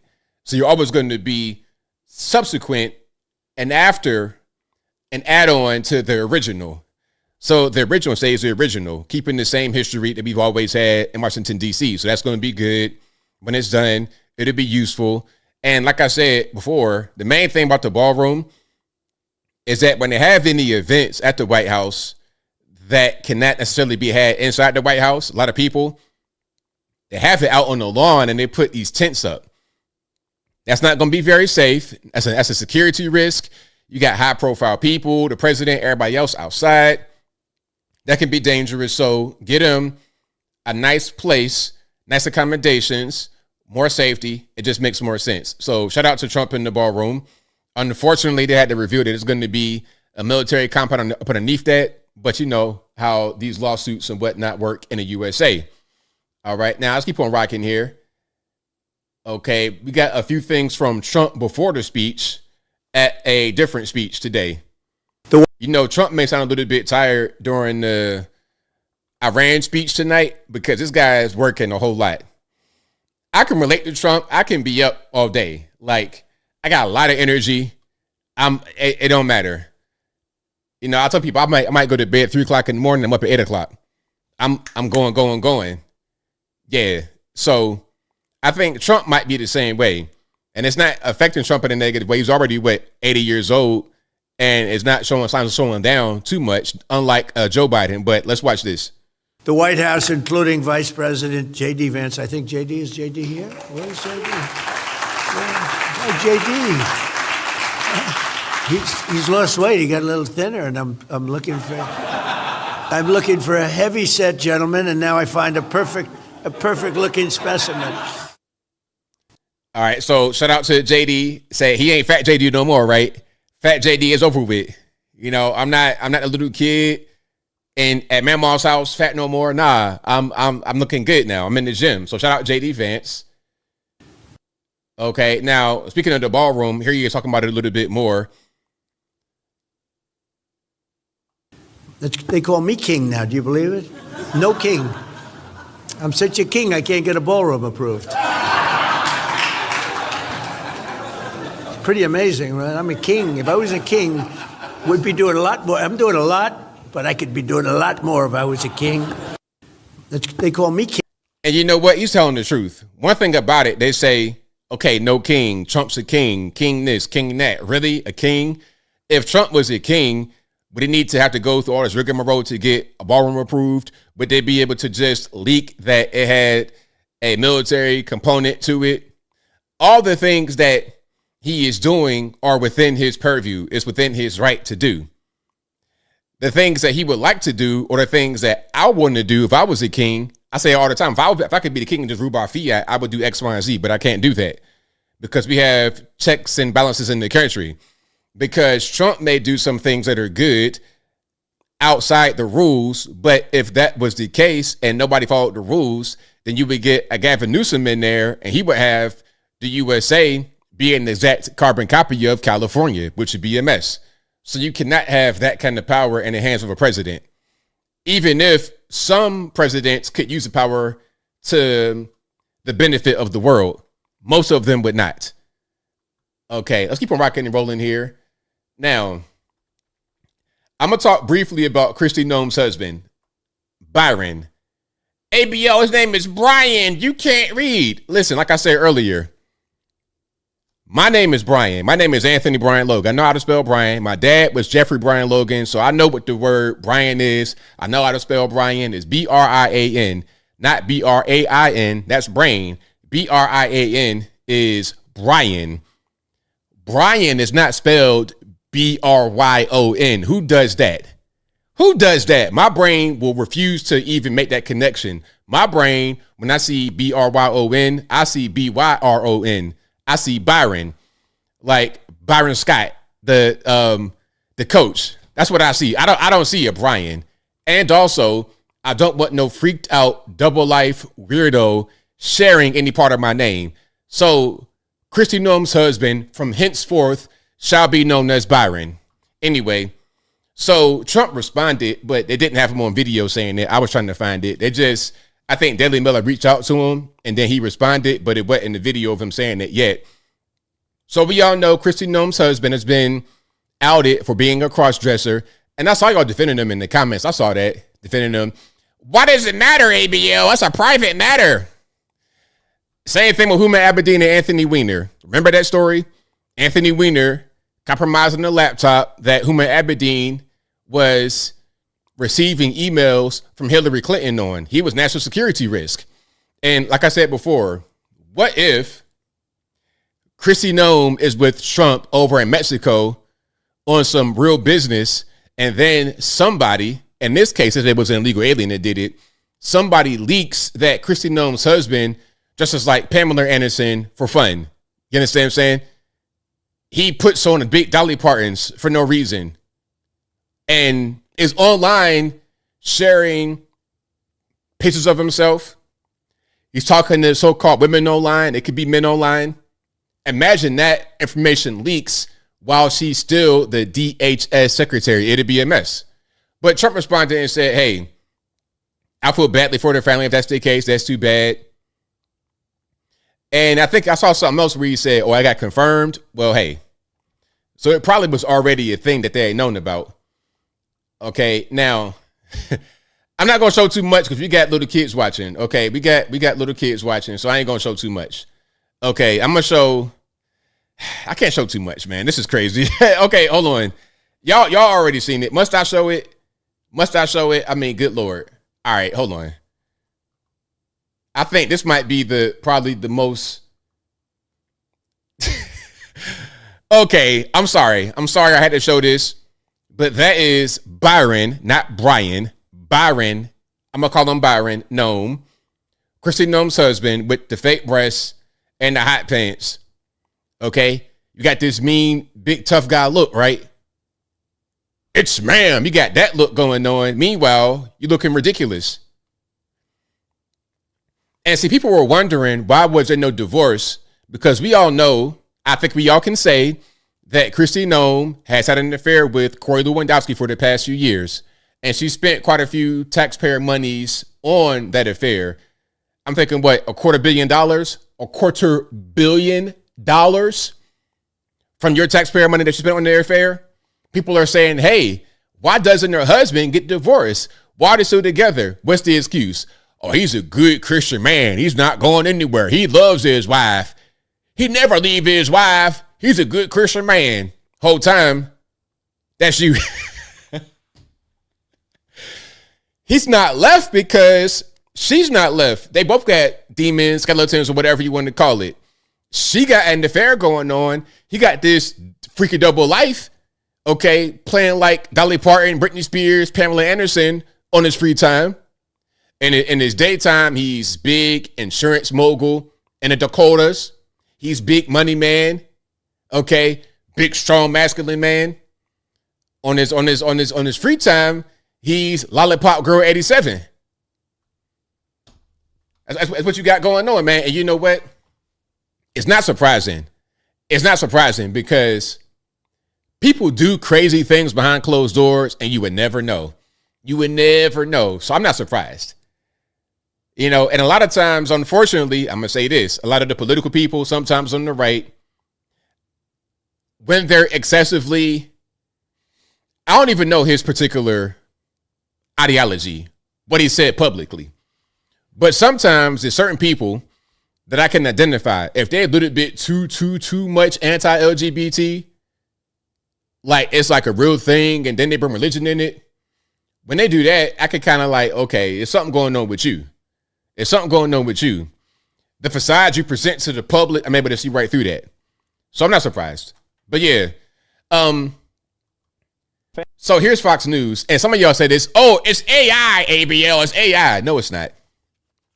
If it was AI, if it was fake, then they would have said, these are fake pictures. We're being blackmailed. This is, we're going to sue, all this, that, and the third. Okay? That's what you say when it's a fake picture or AI, you say it's fake. You're not going to say nothing in the case of Byron. And if you're Kristi Noem, you're not going to say, we're blindsided. We had no idea. You're a liar. Again, Kristi Noem, you're a liar. Kristi, I defended you so much, Kristi Noem. But again, I said it earlier before this whole thing started, before the stream started. A lot of women don't make for good leaders. She was good to be on the farm, little house on the prairie, all this, that, and the third. Okay, cool. You're able to govern your little podunk state. And I'm sorry to the Dakotas out there, but I'm just saying, you govern that little state of like 200 people. Okay, cool. But you wouldn't be the Secretary of DHS, and I guess a little bit shaky. You want to do something more than that? Oh, no, because you can't control. You're not good at being able to run a household. Are you in control? Do you wear the pants? If so, then that's why your husband is crazy, and so are you. Anyway, let's watch this from Fox. Shout out to Kevin Cork and Will Kane. Family tells the Post, as you mentioned, Ms. Noem is devastated, the family blindsided. They're asking for privacy and prayers at this time. For its part, the Daily Mail reports Byron Noem doesn't deny explicit online conversations, but says he never compromised national security while his wife served as Homeland Security Secretary. A sad story indeed. Will, back to you. A literally unbelievable story, Yeah, Kevin. And it might be worth noting that even though this is April 1st, this is not a joke for April Fools. What a story. Thank you, Kevin. Now, you did not get Kevin to get off his game. You know, it's a slight smirk right there, but he's going to be a consummate professional. He's not going to laugh. But you just did there, Will Kane. I caught that. Because it appears to be a joke, but it's not. It's really crazy. So like I said, if this was fake, then they would say it's fake. They wouldn't say thoughts and prayers, we want privacy, I'm blindsided. You're a liar. Okay, now, let's keep going here. The Strait of Hormuz, speaking about the speech in Iran and the war, the reason why we got high gas is because Iran is trifling with the Strait of Hormuz. You have, or Hormuz, however you say it, you have oil, gas, etc. that comes through that strait from many different countries that's currently being blocked off. You got Saudi Arabia, Kuwait, Iraq, Bahrain, Qatar, UAE. All of that comes through right there. That's 20% of the world's oil supply every day. So since that's disrupted, that's causing an impact to the prices. Now, I don't think everyone knows what that actually is. I don't think everyone knows what the Strait of Hormuz is. Let's watch. Isn't it a little bit homophobic that we're so focused on the Straits of Hormuz and not the gates of Hormuz? Yes, I agree. Yes, for sure. I think it's just historically, like, you know, gays have always been very discriminated against, which is wrong on so many levels. Isn't it a little bit homophobic that we're so focused on the Straits of Hormuz and not the gates of Hormuz? Yes, I agree. Yes. Yeah. It's homophobic. All the attention, all the focus is on the Straits of Hormuz. Well, how about the gays of Hormuz? What about them? Yeah, absolutely. Absolutely. You know, historically, it's like, look, see, people don't know anything. And that person right there is probably going to go vote. They're probably going to go vote. She's probably at an anti-Trump protest right now and has no idea what a strait is, let alone what the Strait of Hormuz is. Hey, man, you know what? I got to laugh to keep from crying because good grief. I mean, what in the world is really happening? All right. But shout out to you guys. I appreciate y'all for rocking and rolling. If you like what you're hearing so far, please give the video a thumbs up. Like the video, share the video, do all that good stuff that'll help me out tremendously. Okay. I'm messing up. Y'all please pardon me. I'm messing up. Let's go to the next thing here. So there is more traffic in the strait. Okay, there is more traffic in the strait. And if you guys don't know, little geography, this little piece right here, that's Strait of Hormuz. It's a narrowing in this body of water. To the west, you have a lot of different countries. You got Kuwait, Iraq, Saudi Arabia, Qatar, Bahrain, UAE.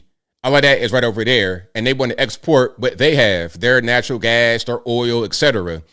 Right up here, that's Iran. This little island, all that's Iran. And what they're doing, they're launching operations from over here to attack any vessels that go through that particular strait if they don't pay a fee. Right here, where all this traffic is, that's Dubai. So I would recommend you guys not go to Dubai anytime soon, but there is some traffic starting to increase through the strait. And ultimately, once you see the traffic increase more in that strait, you know the war is over with, because that's the whole thing. That's the sticking point to this whole situation is the strait. All right, hold on. Dual says it's only oil rigs exporting through the strait. Don't those same countries along the strait need imports of goods too? Well, yes, but I'm not sure that they all must go through the strait, because they can still get things through the air. But I'm sure they're going to need things in the water as well, but maybe not as much as the United States. We need a lot of things that come to us through the water, but we got a very high consumption rate. We 5% of the population and consume 25% of the oil, if I'm not mistaken. So we got a high consumption rate. They may not need as many vessels to come to them to drop off goods. That's a good question, though. But they may not need as many water vessels to come to them with goods. But I'm sure they need some. So that's going to also cause some kind of food insecurity. If they got to import a lot of things through the water, it could cause food insecurity. It could cause a lot of problems. So that's a good question. They got to import stuff as well. Okay. Now, I think one of the main things that Saudi Arabia has is their water desal plants. In other countries as well, they got water desal. A lot of their drinking water comes from desalinated water from the nearby body of water. They're not using fresh water. They put in the water in the plant to make it drinkable, make it potable. If Iran was to hit those, now we got a serious crisis with water on our hands. And if you try to import that through the strait, you got a problem. But anyway, here is Castro's grandson talking about, hey, if we can get a deal right now, make it happen.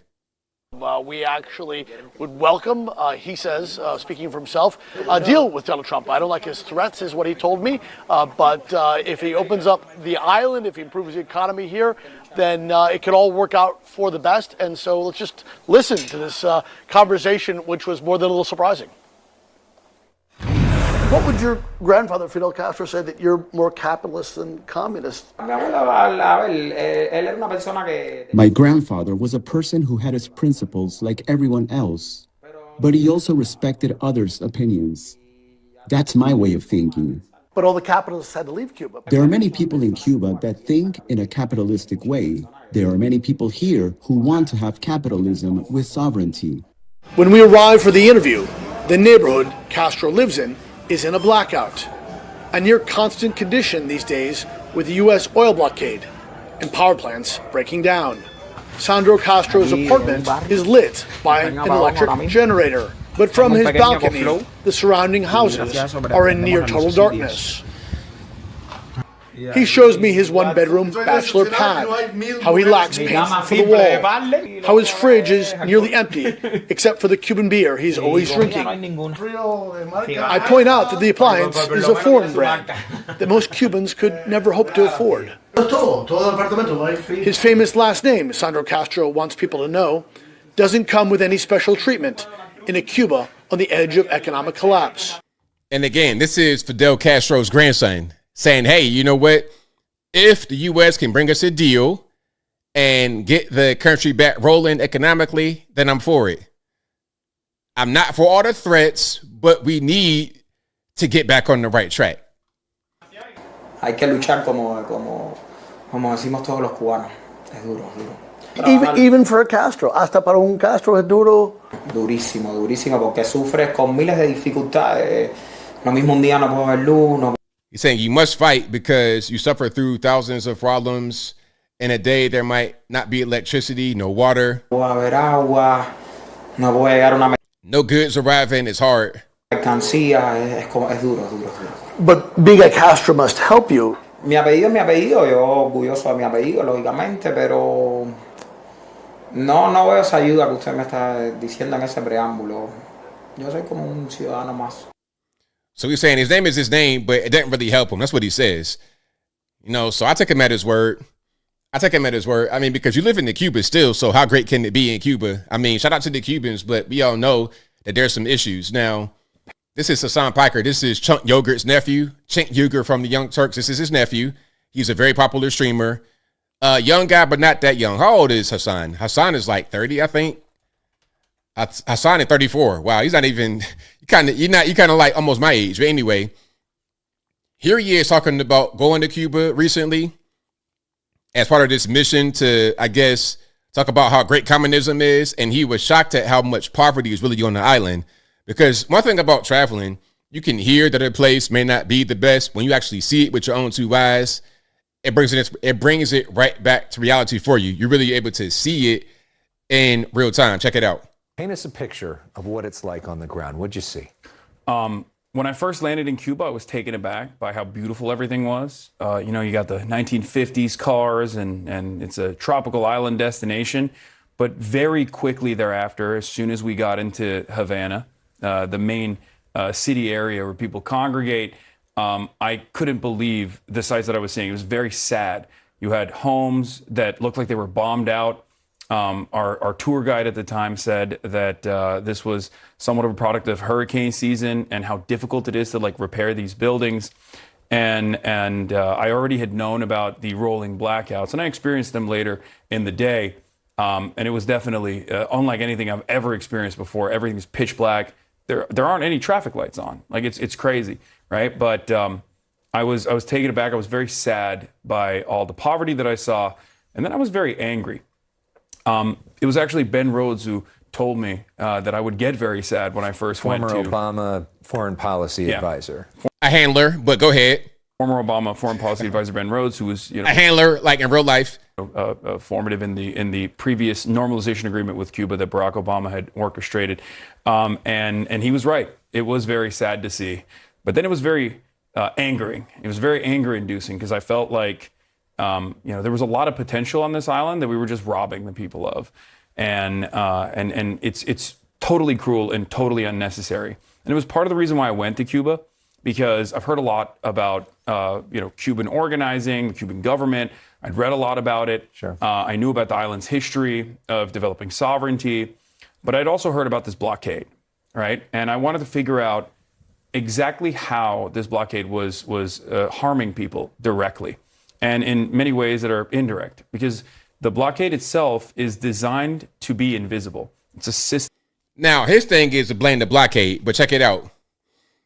Why blame the blockade? The problem is the communism. That's the issue. The problem is communism. You guys could actually, not you guys, Cuba would be better without communism. Cuba would be better if they had functioning leadership. That's the issue, is the communism. The blockade is to prevent that bad leadership from becoming the problem for us. You guys in Cuba, shout out to the Cubans, have an issue with your governance. That's the bottom line. So like I said before, what's going to happen is one of two things. Either they are allowed to stay with the East, Russia, China, Iran, but that's not really going to work out too well because Iran about to go and do something else, or else Russia and China, where were they? Hey, when we came and got Maduro, where was Russia and China? When we came and got the whole Iranian regime, where was Russia and China? They're not going to be there to help you. So what has to happen is we need to do a friendly takeover of Cuba and help them to have some sense of normalcy on the island. Anything beyond that is not really going to work out. It's not really going to work out. Okay. Now I got a little bit more time here, so I'm going to kind of skip through a few things. And I appreciate y'all for rocking and rolling. Here's Jaden Ivey. Now, I'm going to tell you what's going on with Jaden Ivey. And if you don't know what Jaden Ivey is an NBA basketball player who last played for the Chicago Bulls. He played also on the Detroit Pistons. I think he got drafted by the Pistons, or he played for them in his first season. Started as a rookie. He's not a scrub, but you could tell he still needs to be developed a little bit. But he's not a scrub. He started all three of his first seasons in Detroit, and then he went to Chicago, and he got hurt at that time. He got a bad knee. Young guy, 24 years old. Now, he said some things against the LGBTQ element of P that the NBA doesn't like. Now, they say that's the reason why he has been cut from the Chicago Bulls. I think it's because he has other issues that they want to say, but they don't want to say it, so they want to blame the Christianity. But my thing is, if we say that we're all about mental health and stuff like this, then y'all should just reach out to him that way rather than saying it's something else other than what it is. But here is part of the thing that he said that got him cut from the bull. Check it out.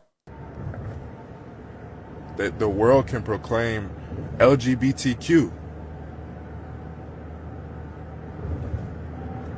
Right? They proclaim Pride Month and the NBA. They proclaim it. They show it to the world. They say, come join us for Pride Month, to celebrate unrighteousness. They proclaim it.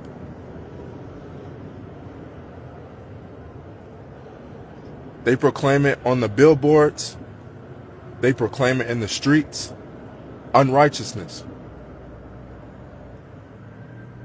So how is it that one can't speak righteousness? How is it one that how are they to say that this man is crazy?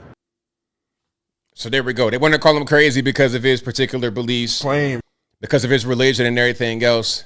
I don't see anything he said that's wrong when he's talking about his religion and his faith. I don't see nothing wrong there. He didn't say anything wrong. They want to try to say something else. They want to try to say he's crazy or whatever, he had mental health. Okay, if it's that, then reach out to him and try to get things under control. And the thing is, again, he's not a scrub, not an end of the bench kind of guy. He started his first 3 seasons. He got decent numbers. He got like 17 a game. He was doing pretty good. Could be like a consistent rotational player. Not a bad player at all. He could be in the league for a long time. But this whole thing with the Christianity, they don't really like that because now it's interfering with the LGBT thing that they would like to attract. Okay, now let's get to another player here. This is going to be Dallas Mavericks guard or player. I don't know if he's a guard. I don't know what he plays. Dallas Mavericks basketball player Daniel Gafford saying, hey, you know, faith is not for the weak. And that's what his t-shirt says. He says he didn't know what his shirt meant, but that's what his shirt says. Faith is not for the weak. And they're asking him about it because you just had Jaden Ivey get cut because of his Christian views. They're asking him, do you feel the same way that he felt? Or you could be the next one cut? Check it out. I mean, it's a Fashion Nova shirt, so I didn't really even see what it had said until you just said something about it. But I mean, you know, faith isn't for the weak because God gives his test to his strongest soldiers, most definitely. And, you know, I really can't kind of go deep into that, you know, with the stuff that's kind of going on with, you know, the Ivy situation. I don't want to, you know, get away with anything. So we're going to keep it at that point. Now, some said that because he didn't go too deep into it, that he failed the test that God gave him. But nah, I mean, he said what he said. Why go any further? He says, okay, here's my shirt. I'm a Christian. I do believe that God gives this test to his strongest soldiers, his toughest test to his strongest soldiers. Okay, he said that. He don't got to keep, like, hammering the point home. The point was made, and he can move on. So I appreciate the young Christian guys out there in the league setting a good example. Shout out to y'all. And shout out to all the Christians who really about that faith, for real. Who really about that faith, unlike Kristi Noem's husband, Byron, with his fake breast. But anyway, I'm getting triggered. If you like what you're hearing so far, please give the video a thumbs up. Now, here is the actual mental health crisis. They want to say Jaden Ivey for being the Christian and standing up for his faith, standing up for Jesus Christ. They want to say that's a mental illness, but the real mental illness is the exact thing he was speaking against. Let me show you. Okay, and RIP in advance to the headphone user because we got some yelling. We got a transformer yelling. So RIP in advance to the headphone users. Let's check it out. Shut up! God damn it! Jesus! Shut up about your fucking God! Nobody fucking cares! Feels like it's fucking me! Okay, now look. Now, this is what I'm talking about. When they're talking about, I'm a trans woman, I'm a real woman, all this, that, and the third. A lot of y'all are scary, for real. If I saw you and your friend in the alley, I'm crossing to the other side of the alley. If I see you on the street walking in my same, like if I'm walking this way, you walking that way, hey man, I'm gonna try to escape. I'm gonna try to get my hands on my weapon because I don't want you to have a freak out. I don't want this toothless expression yelling at me because I fear for my life. Hey, if I see you, I'm be like, hey, y'all got to come get this dude, man, because I don't know what's going on. He about 6'4", looking like you played for the NFL football team for about 6 years of your life. You retired and still fat, and now you just put on the wig and the dress, and all your teeth were knocked out. You got hit one time by a guy, helmet to helmet, and you ain't been right since. I'm good. I want no parts of that. So yeah, shout out to again all the Christian guys standing up for what's right, and all those who are in the way doing the wrong thing. I don't know what to tell you. Seek help. As a matter of fact, y'all seek God. Now, let's keep going here. Okay. Now, this person, the gender, who knows? This person says they're afraid to go to Trader Joe's because there's too many whites. But you know what? I have an observation, one that's pretty obvious, that I'm going to make after he's complete. So I'm trying to go grocery shopping at Trader Joe's, and I can see inside through the entrance, and there's so many white people. There's so many like and I feel out of place, and I'm not going inside.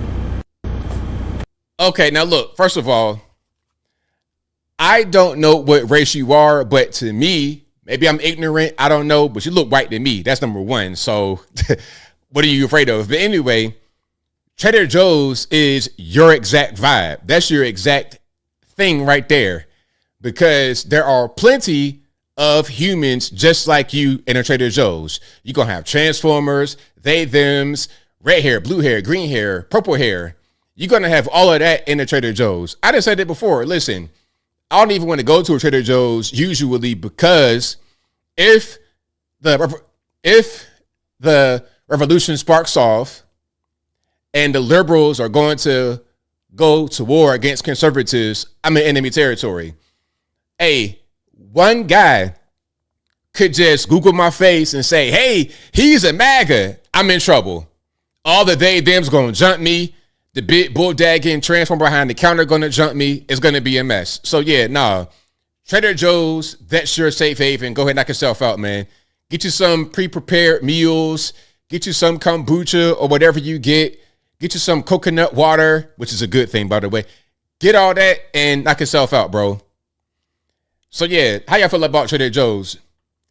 Do you go to Trader Joe's in your area? When you're in there, do you see an upward prevalence of the they, thems?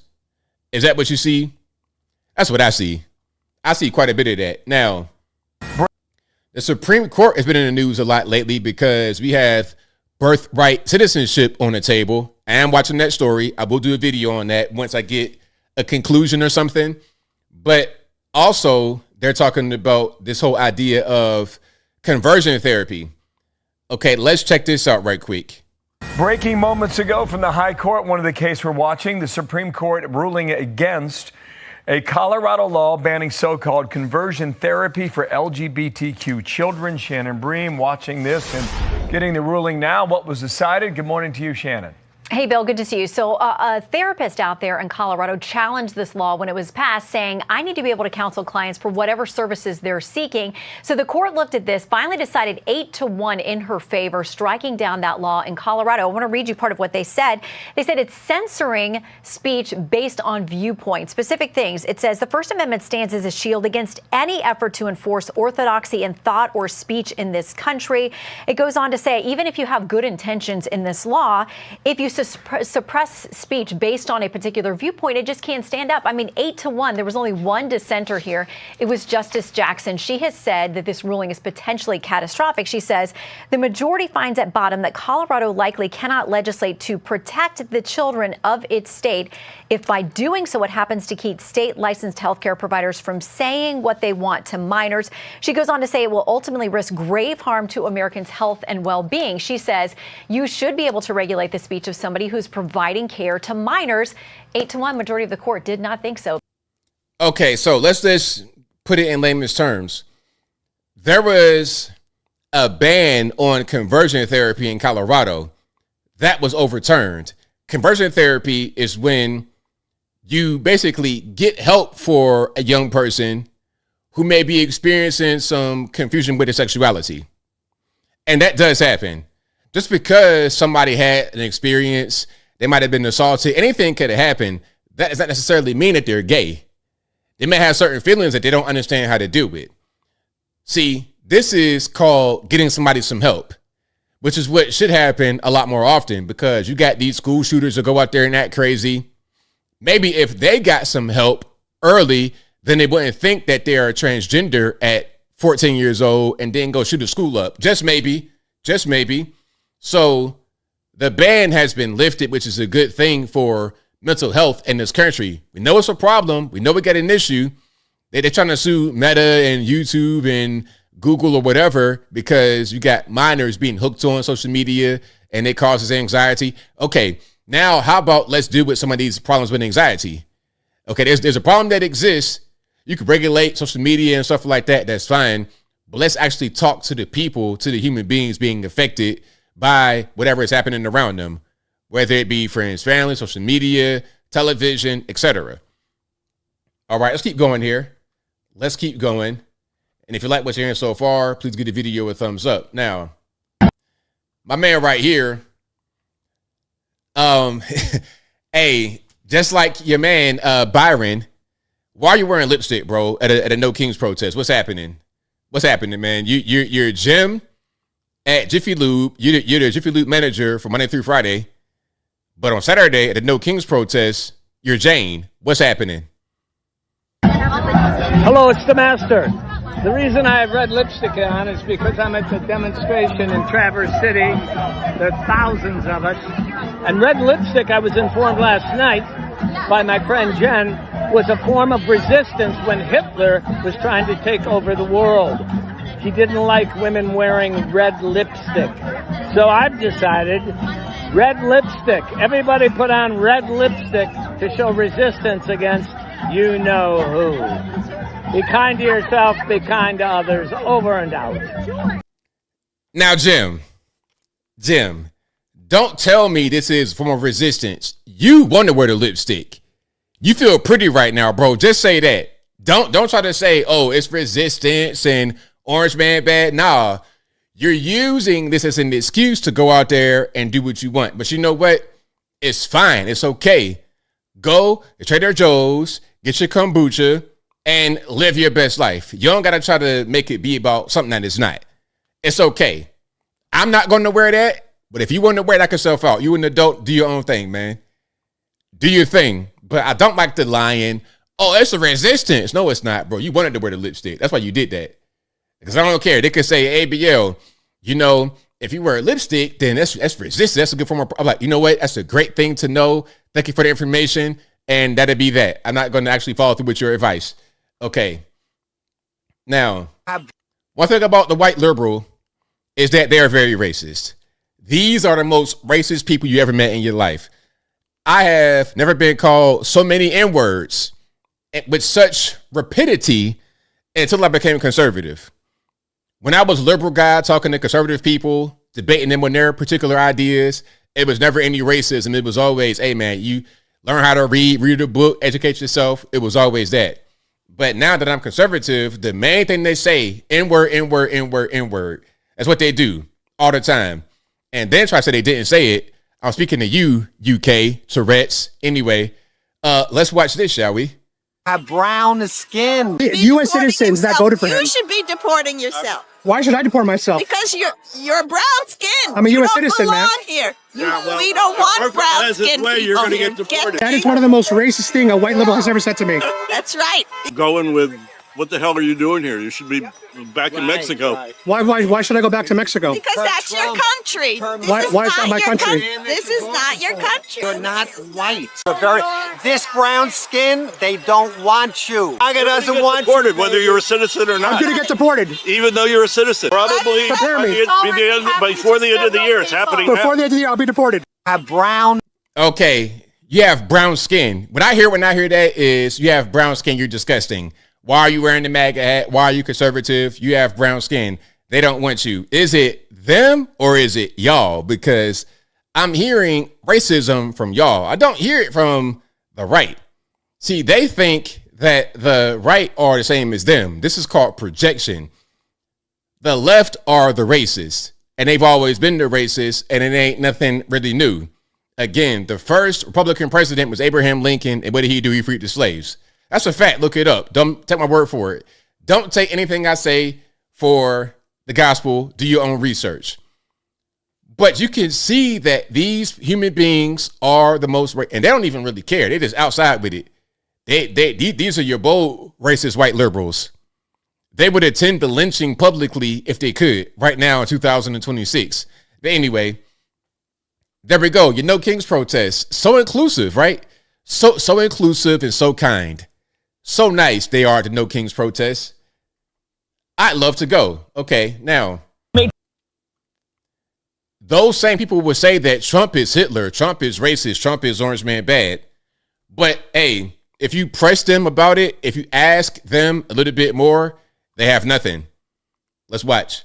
Made Trump Hitler? How is Trump like Hitler? Yeah, I mean, It looks different. Because, like, yeah, how do you think Trump's like Hitler? I think it speaks for itself. What are some examples?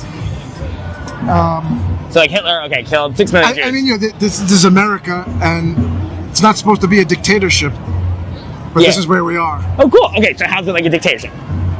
Well, I mean, he does whatever he wants. The people don't have a voice. Is that, and that's like Hitler, you think? I mean, and look at ICE, right? There's this, militia that is supposedly, enforcing immigration, but Well, I agree, Trump's bad, but like, do you think that like he's literally Hitler? Because that's your side. I mean, I think it's more of like a metaphor. Right. Oh, a metaphor. Okay. Do you think that though is upsetting to Jews who 6 million Jews died, like people had like in the Holocaust? Do you think that's like a fair comparison? I think it's just trying to make a point. It's not. Right. Yeah. Did you see the critique though? I guess so. Okay, there we go. So yeah, you know what? When you ask people about things that they're doing, when you ask them about their protest, they don't really have much. My man was scrambling so hard to come up with something. Yeah, exactly, because you have nothing. You have nothing. They never have anything. Whenever I see anybody at these protests, it's just a bunch of brainless people. Now, my question is, here's my question.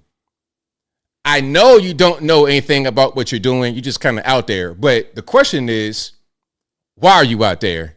Did you get paid some money to be out there? Were you promised there'd be some money on the other end, a pot of gold at the end of the rainbow? Or are you out there just because, just for the vibes, just throwing GP, as the cool kids say? Why are you even out there if you don't know what you're doing? What's the purpose? I don't get it. But hey, he's probably getting a little bit of that money, just maybe. All right, let's keep on rocking and rolling here. Let's keep rocking and rolling. Okay, now here's a good one. Do you have anything that you agree with that Trump is doing? Is there one thing that you like that he's doing? I like the whole immigration thing, but there's just one problem. Let's watch. Could you name maybe one or two things you agree with conservatives on? I think we should probably try and reform immigration in this country, but who's going to park the cars? This guy just left with a delivery order. Who's going to do that? Okay, now look. Let's free the slaves, but who's going to pick the cotton? Like, what are we going to do about all this cotton? We got a construction project happening right now. They're building these railroads in the South. What are we going to do? We got to be able to still get this stuff done. Hey, you know what, my man? That's a great question. I'm glad you asked. You know what you could do? You could pay Americans the proper money for these things, but a lot of these services will not be available to you at the cheap price they are right now. You want to stay in your house and never leave and get 1 cup of coffee brought to your front doorstep. You're a bit back. You're lazy. I mean, if you are 1,000 years old and you're an invalid and can't walk around, I get it. If you have a disability, like you got no arms, no legs, you can't see, you can't talk, all right, I get it. But if you're a regular normie and you got a pair of legs, you can actually go to the coffee shop. You only got to get the car. You could just go through the drive-thru and pick that up. I'm seeing those bros, all kind of stuff be packed to the max. Starbucks, and y'all get aggressive in the morning. If y'all don't get that coffee, I done seen some of these little girl cars in the Starbucks, like these Nissans and Jeeps and whatnot, cut people off, almost getting wrecks. So y'all can get out the house and do it, but you don't want to do it, and you want to pay no money to get stuff brought right to your doorstep. Check it out. When we deport the migrants, you got to do more things on your own. You can't call somebody for everything. You got 3 blind mice in your house. Okay.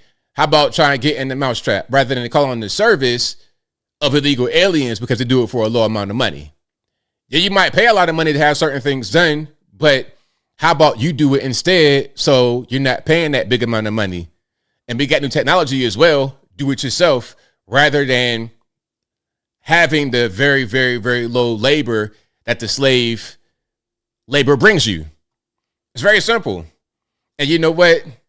I'm going to give a quick shot to Minnesota right now, because what Minnesota did, in my opinion, was revitalize slavery. They brought back slavery, but they're so dumb. They brought in the worst Africans possible, the Somalis. And if you're Somali, shout out to you, but you know what I'm talking about.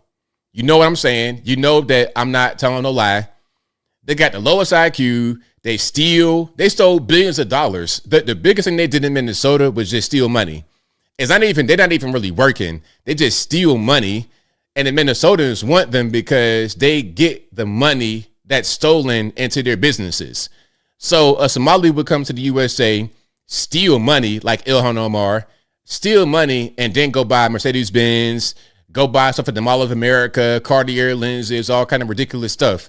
Just ridiculous expenditures, foolish purchases, but that fuels the economy in Minnesota. I'm glad ICE went and got them in Minnesota, and that's why it was so vicious. That's why you had to go ahead and dispatch them 2 people, because they knew that they were having their whole economy based stripped from them. But guess what? Try not having an economy based on slave labor. The slave, the end of slavery was 1865. It's 2026. No excuse. But anyway, I'm getting triggered, so I digress. If you like what you're hearing so far, please give the video a thumbs up. Like the video, share the video, do all that good stuff that'll help me out tremendously. Now, we got a Democrat congressman. I'm not sure where he is. Y'all gotta let me know. This Democrat congressman, I believe he's in Maryland, talking about the whole voter ID thing. And he's saying how it's so hard to be able to register to vote. The ease of registration is more difficult because they want to have ID and proof of citizenship. Now he's asking the crowd if they all have ID, and the response may not be what he was expecting. Let's check it out. And let me pull it up right quick and let's get some volume. Let it go. So regardless about how you feel about voter ID, right? It's not about that. This is about ease of registration, right? The most common form of ID that everybody has is a driver's license, right? I'm of a different era. I'm of a different generation. I probably feel a little bit differently about it. But watch this. How many people in here do not have an ID?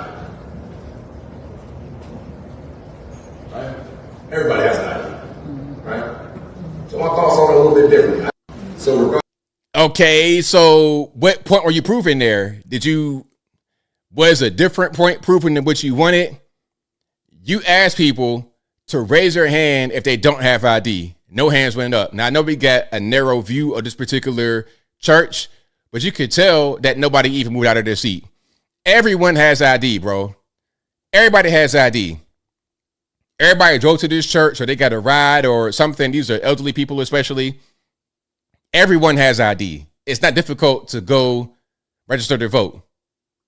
If you don't have ID and you can't vote, then that's on you. I think the only ones who don't have ID, who are not going to be able to vote, are the illegal aliens. And rightfully so, because last I checked, it was not legal to vote in the USA if you're here illegally. I'm just saying, I thought that's what it was. Non-citizen as well. If you're not a citizen, you can't vote in the federal election. Now, let's go to New York City. the kind of people who would say that it's racist to have voter ID because black folks don't know how to read, we can't use a computer, we don't have identification. These same kind of white folks are the ones who voted in Zohran Mamdani, who may usher in the controlled decline in New York City by introducing communism and Marxism. Okay, let's go ahead and watch some of this guy being enthused at Zohran Mamdani and his bicycle. Mamdani on a bike. Hello! Oh my God. Mamdani on a bike. Okay, so if that's enough to impress you, I don't know what to tell you. I don't care if you ride a bike, if you ride a scooter, a moped, a truck. I don't care. Are you a good politician? Can you get the job done? Will you bring prosperity to the city? And also, this is probably a whole big setup right here. It probably was him stationed right there to show that, to put on the social media to help Zohran's image. So that works with them, I guess, in New York City, but I can't do nothing with it. Now, I have a few more clips, but I got like no more time. I'm going to get to a few calls. So I'm going to just play this last clip and then I'm going to get to the calls. And the number to call, 706-406-3287. Again, 706-406-3287. I'm going to play this, then super chats, then we're going to get to the calls.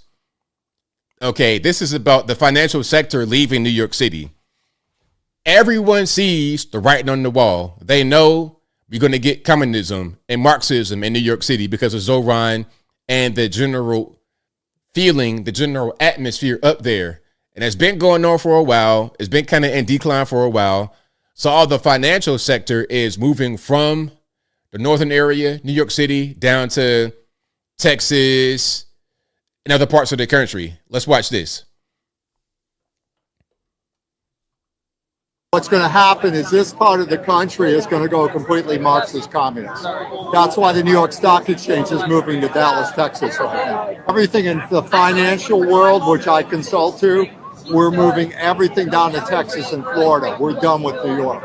There will be no entry-level jobs for college students this year when they get out of school.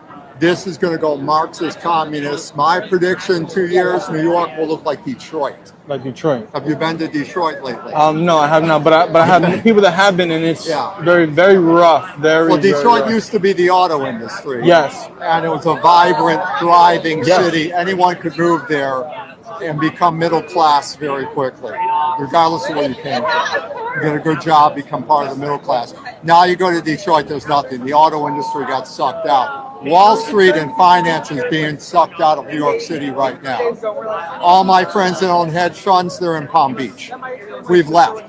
I'm the 1%. Okay, I'm the 85,000 people that pay all the taxes in New York because our income exceeds $1 million. Well, I left. I moved my businesses and my residence to Florida, so Mamdani can't steal from me. He can't steal from me in Florida. There we go. So he's right on point. Now listen, New York City, any place where they embrace communism, Marxism is going to fail. It's going to fail. People always think they can do better than the rest. Oh, well, it failed there and there and there and there, and it always fails. It never works, but we're going to do it better here. Oh, okay. You're going to fail, same as everybody else. It may not be as dramatic because you're still in the USA, but since you are a big economic player, the biggest city, the most economically viable city, I would suppose, in this country, when you bring that kind of governance there, you're going to destroy it. You're going to ruin it. And the financial guys don't care about left, right, or anything like that. They care about their money. If you're going to get in the way of the money, they will react. That's why they're leaving. And they've been leaving for a long time. And can you imagine New York City, a city of millions of people, is hedging all its bets on 85,000 people? And this man is not necessarily a spring chicken.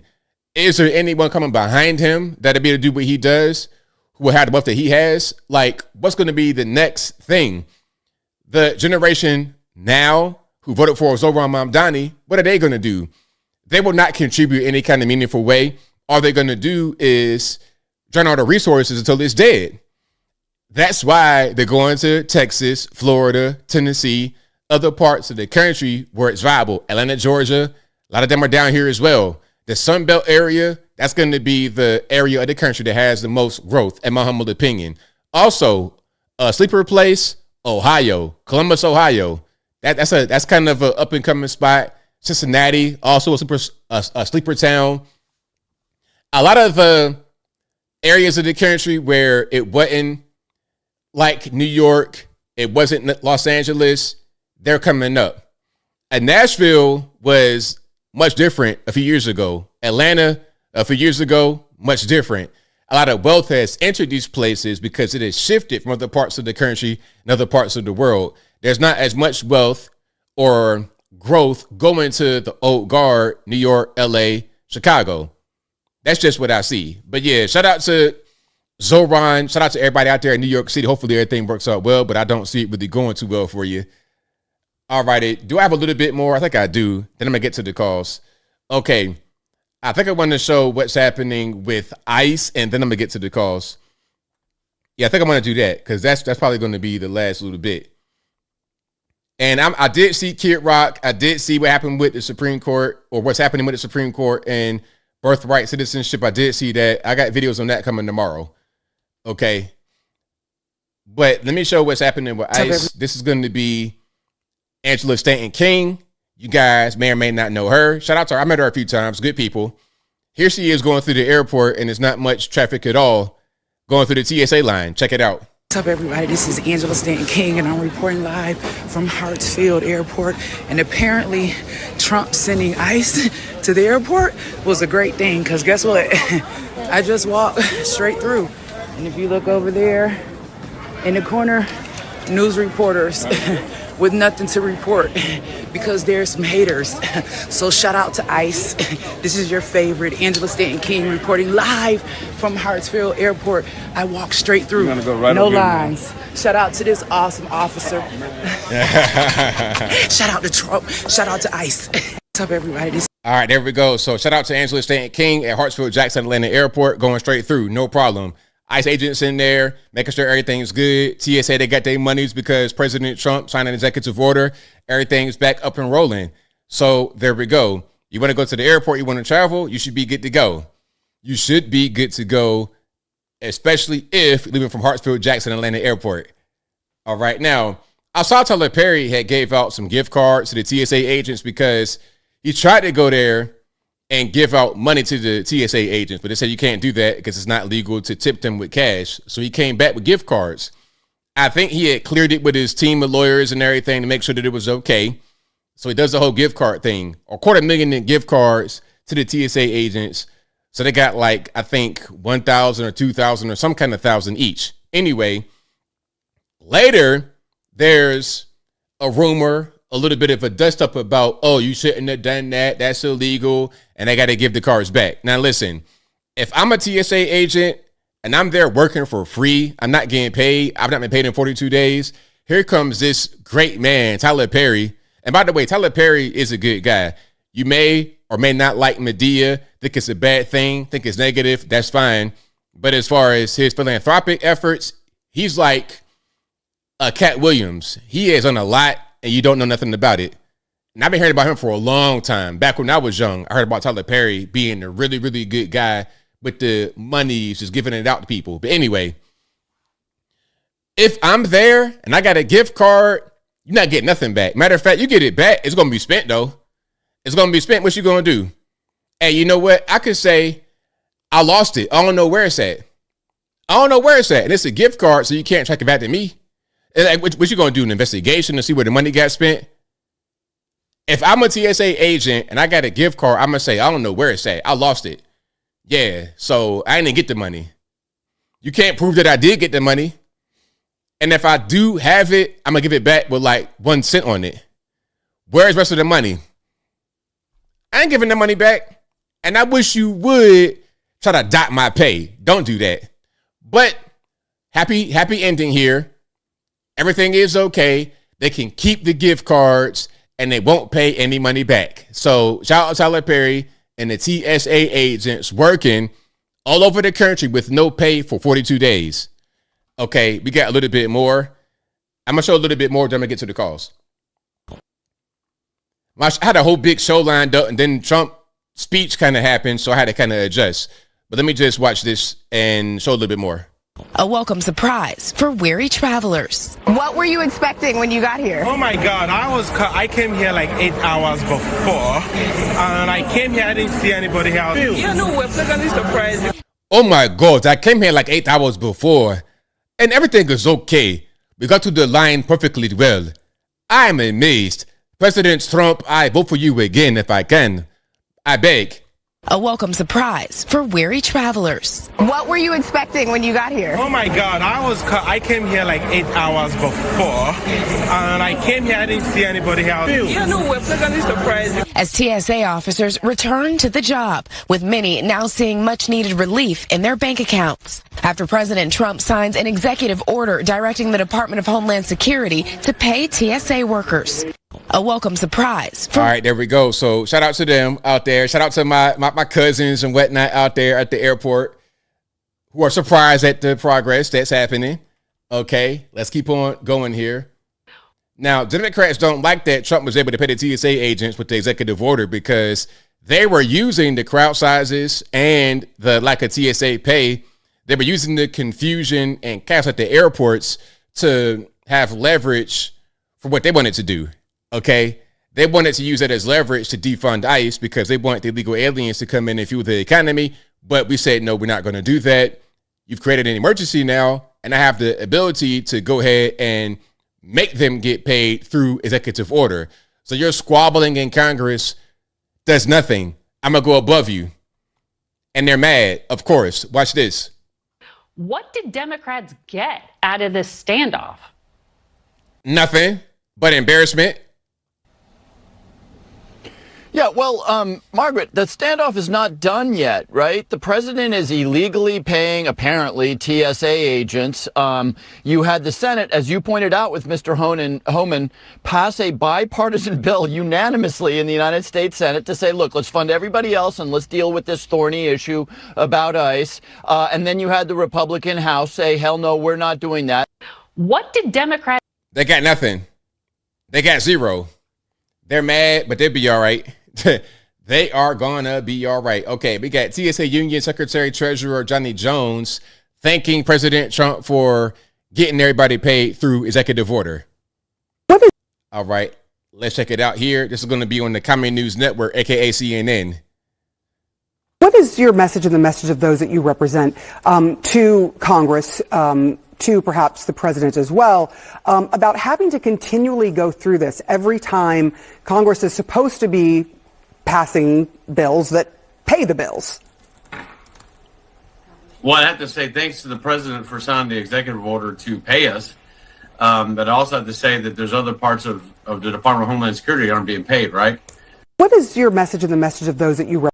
Now, DHS is going to be paid completely. They're going to be okay. They're going to be just fine. There was the issue about ICE and Border Patrol, but they're going to be good. They're funded through the Big Beautiful Bill through 2029. So they're funded for a few more years now. They got about $75 billion more dollars to spend until, again, 2029. So they're good money. They're good to go. Don't even worry about it. Okay. Did I get everything I wanted to get? I believe that's pretty much it. Again, I got a few more things, but I'm going to hold off on that until a different show a little bit later. But again, shout out to you guys. Again, I appreciate y'all for rocking and rolling. If you like what you're hearing so far, please give the video a thumbs up. Like the video, share the video, do all that good stuff. That'll help me out tremendously. Okay, I got super chats on deck, and then I'm going to get to the calls. The number to call is 706-406-3287. Again, 706-406-3287. Okay, let's go super chats. And let me go over there because they vanished from right there. And where we at? Hold on. Let's go. Okay, we over here. We are, Lord have mercy. Okay. I found it. Okay. Thank you to Shake Your Booty. You guys are funny. Who says, you know, the system is broken when low-level judges can override a sitting president. The founders never intended this. The Democrats are seething with envy of Trump. Many of them secretly admire him. Of course they do, but they want to have control and do things their way. They want to govern in their own way, but the way that they govern is not going to be efficient. So it's a little bit of hate going on right there. Michael Critchlow says the woman who passionately kissed Chris Brown on stage while her husband sat and cried in front row of the concert, should he file for divorce? That was fake. That wasn't her husband or nothing like that.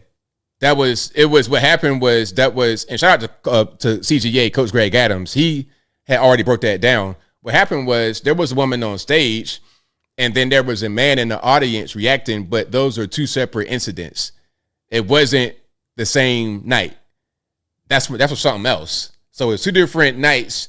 So that was not the husband. That was a story that was made up online by two different videos. But I'm going to just say this. Although that was fake and it wasn't a real thing, if you're married and your wife goes on stage at a Chris Brown concert and she's sitting in the chair getting serenaded, then you fail as a man. That shouldn't be happening because you already know what Chris Brown going to do. Chris Brown going to be humping and grinding a little bit of everything else. I wish he would go on stage. It's going to be Ike Turner on my grandma. But anyway, I'm just playing. Don't nobody call the police on me. Okay, where else we at? Where else are we at?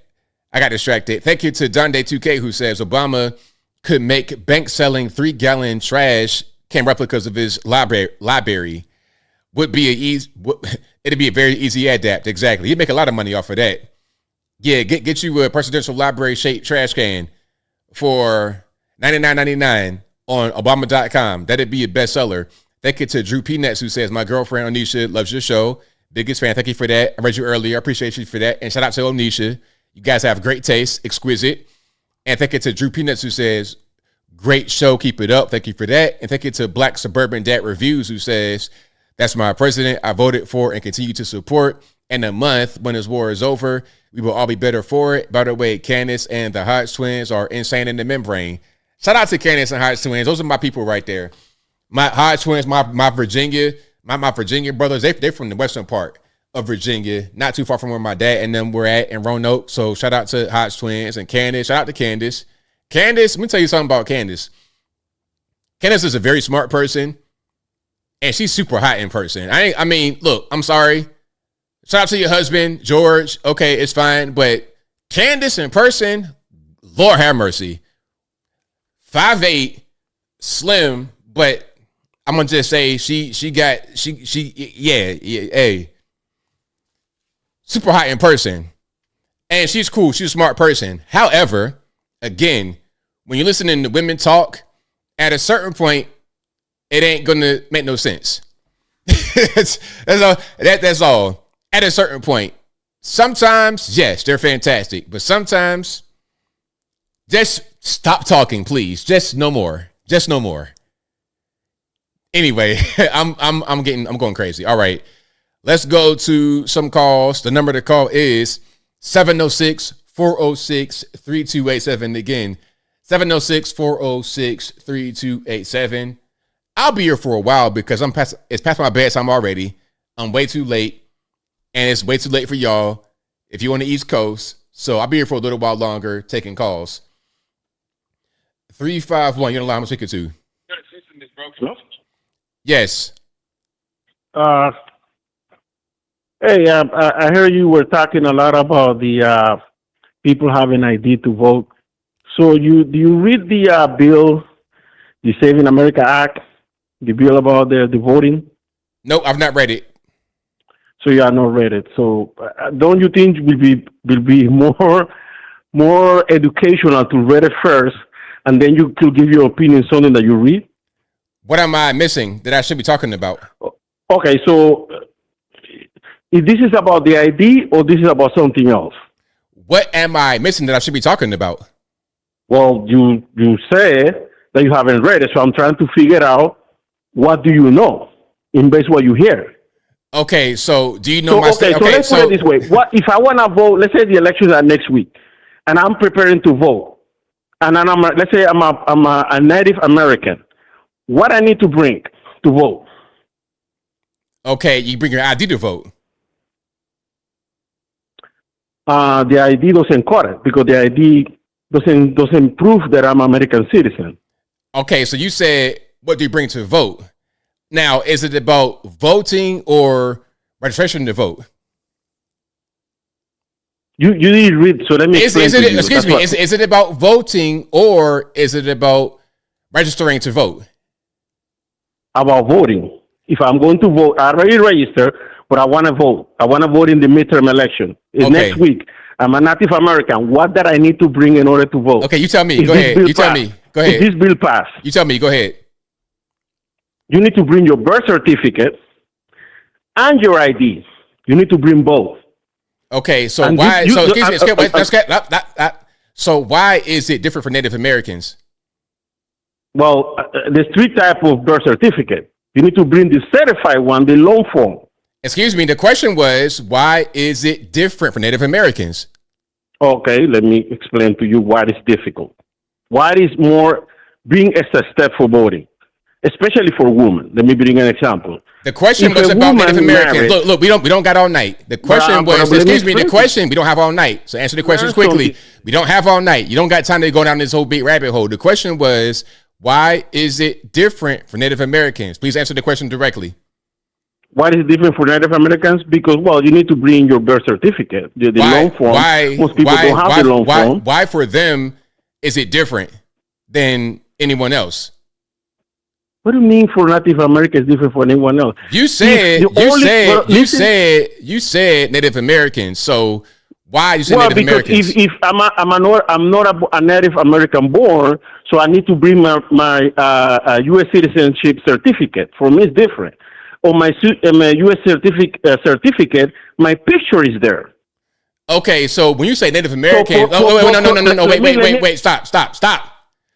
When you say Native American, do you mean natural born citizen or actual Natural born citizen? Natural born citizen. So when you say it, like let's get terminology clear. Native American is an ethnic group. That's a race. It's like black or Hispanic. Stop. Native American is excuse me. I'm gonna just talk. Native American refers to an ethnic group like black, white, or Hispanic, which meant to say was a natural born U.S. citizen. Okay, so if I'm a natural born U.S. citizen and I can already vote, I'm already registered to vote. Now to vote, I gotta bring what? Your birth certificate, the loan form. Listen. You didn't read the bill, so let me explain to you. I read it. Answer the question. You need to bring your loan form, your certified born certificate, and also you need to bring your ID from your state, from your local state. Okay. All right. So what's the problem? So let me explain to you why this is problematic. Most people don't have the loan form, the certified birth certificate. Most people don't. So you guys go and get that. Pay $20 to $30. Get that. Let me explain. Let me continue explaining to you because you haven't read the bill.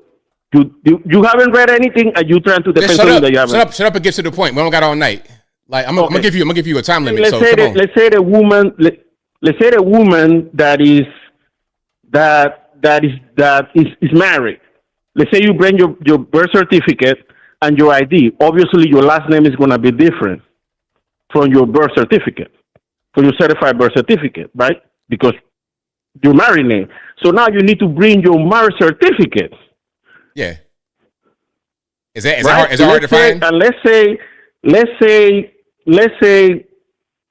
say you cannot find your most recent ID and you come with an expired ID that have your birth your marriage certificate, your married name, but now you divorce.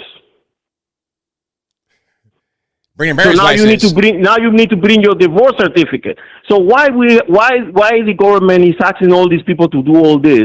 Why they don't find the mechanism for us to vote that is a right, and instead to put all the extra steps that is going to discourage people from voting? Can you answer that question, please? So first of all, you're incorrect. I looked it up just now. You're incorrect. To register to vote is when you need to bring your birth certificate. If you're already registered to vote right now, all you got to do is just bring whatever your state requires, like your ID. No. You're wrong. You're incorrect. You're wrong. And matter of fact, anybody listening to this right now, look it up for me and let me know. Am I wrong or is he wrong? Am I right or is he right? But go ahead. But as I was talking, nobody can hear you. So I'll give you a little bit of time to explain yourself. And then I'll move to the next call because you don't got all night. Okay, let me explain to you. Okay, so are you there? I'm here. Go ahead. You got about 1 minute. A lot of things are not clear. So how do you mail-in voting? If you do mail-in voting, how do you do that? How do they know that you're really an American citizen or a U.S. born citizen or an American citizen and qualified to vote?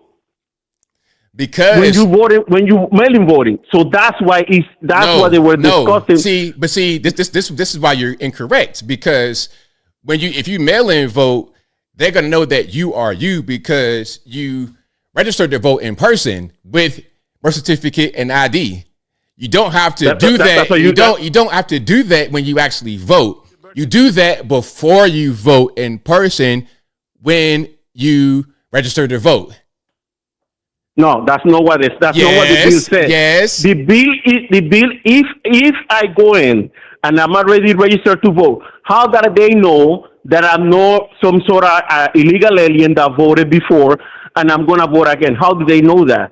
But they haven't proved my citizenship, even as a registered to vote. That's what the bill is still on the debate. That's what this bill should not be put into a vote in the Senate.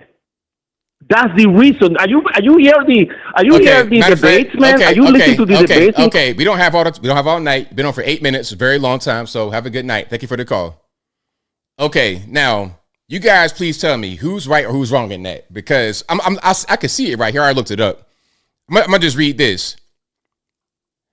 If your registration is current and you're not updating it, as in moving, change your name, party switch, or any other trigger that will require you to re-register, you do not need to provide a birth certificate or other citizenship again. You only provide that when you register to vote, which is why you can do a mail-in ballot and there's no need to prove who you are beyond what you've already done, because when you register, they're going to send that to your home and they're going to know who you are. You send it back to them and voila. That's the way it is. Now, that could be tightened up as well, but the whole issue is when you vote, when you're actually in the voting booth, there's no need to bring birth certificate or marriage license in the actual voting booth. You only bring it when you register to vote. Okay? That's just the reality of the situation. All right, now, look, you're talking about something. Oh, you didn't read the bill. See, look, if you knew how to read, then you would have understood that. Like you said, Native American. You don't even know what Native American means. Native American means American Indian. Okay, the natives who were here before any of us got here. Okay, I'm 1% Native. Unlike Pocahontas, she's like 0% Native. It's an ethnic group, sir. See, I have different ethnic groups. I have Native American, I got Filipino, I got African, and I got European. Those are racial groups of human beings. It does not mean that you were born in this country. Okay, that's it. But anyway, I'm getting triggered, so I digress. I got a little bit more time here. I take a few more calls. Then I wrap it on up, put the bow on top. How you gonna call me telling me I don't know what's going on, and you don't even know what an ethnic group of? Anyway, I'm like Native American. I was confused. I'm like, why is it Native American? Is that like? Are they like special, like some kind of tribal stuff? I don't know what's going on. Anyway, if you like what you're hearing so far, I know what to do. So I think everybody says that I'm correct. Okay. I think everybody says that I'm correct. And it's important to understand English, because when you don't understand English, you are easily not understanding context. Reading is one thing. You can read a sheet of paper, but I was always taught when I was a child, you must comprehend what you're reading. So I was, the main thing that we would always do was book reports and stuff like that, because you had to actually be able to comprehend. Now, a lot of kids nowadays are using Chat GPT and this and that and the third, all these kind of tools, so they don't comprehend what they're reading. They have no idea what's going on, which is why they think that the straight up for moves is homophobic. Anyway, you know how I speak to 313? What's up, ABL? Give one critique of the Trump and the war between USA, Israel, and Iran. Are you asking me for my critique? I'm not sure what your question is. Yeah, I'm asking you what's your critique. You just repeated it. Okay, all right, my bad. I don't really know. I think, like I said, after the speech was over with tonight, I want to know what the timetable is. Give me that. Is it going to be a week, 3 weeks, 3 years? Give me a timetable of completion.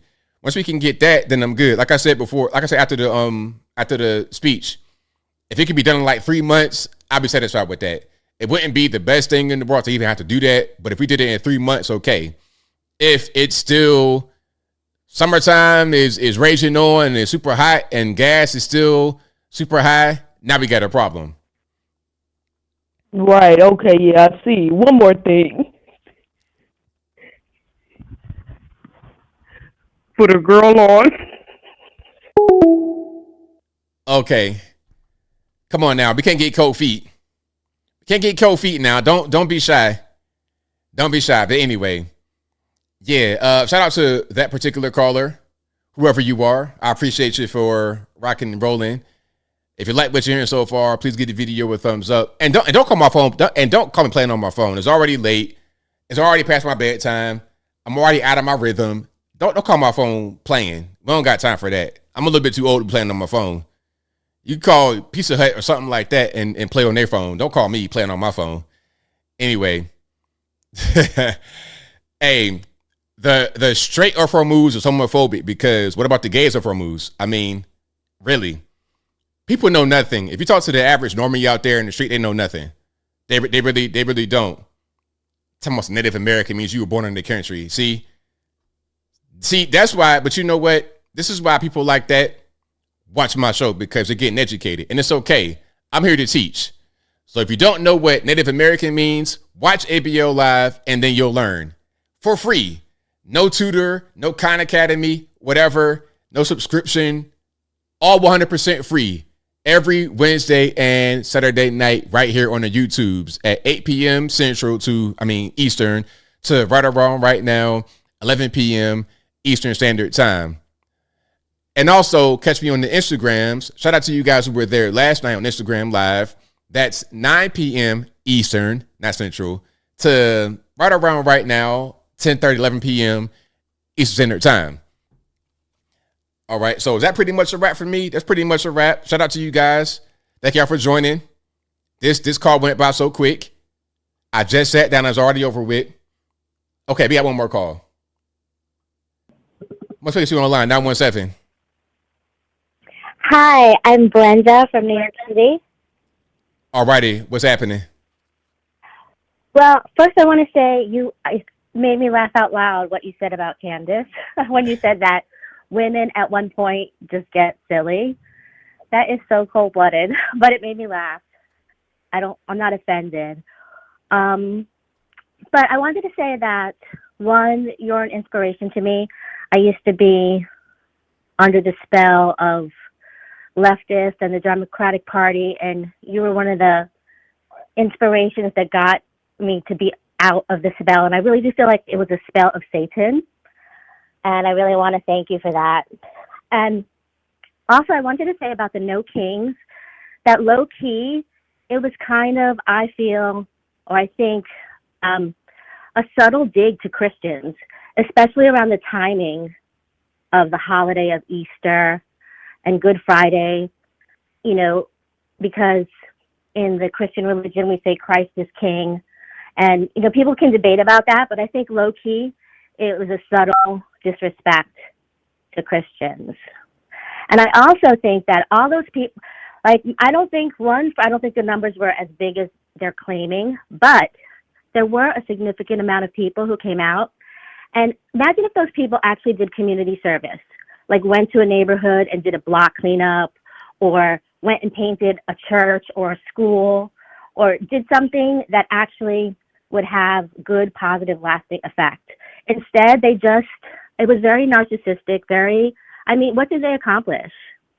And I feel sorry for those people because I think that they are under the spell of Satan. And I think we should pray for them, but we also have to fight back, because being, a Christian or whatever faith you are doesn't mean that you have to, we have to fight evil. I don't know, I'm not articulating it so well, but I just wanted to say that, and I wanted to say I think you're great, and that's all I wanted to say. Thank you. Thank you for the call. Definitely appreciate you. Okay, bye. All right, great call. Great way to end it. And that's a good point you made about the no kings being a jab at the Christians, because we got Easter and all that happening right now. So yeah, that's definitely a thing.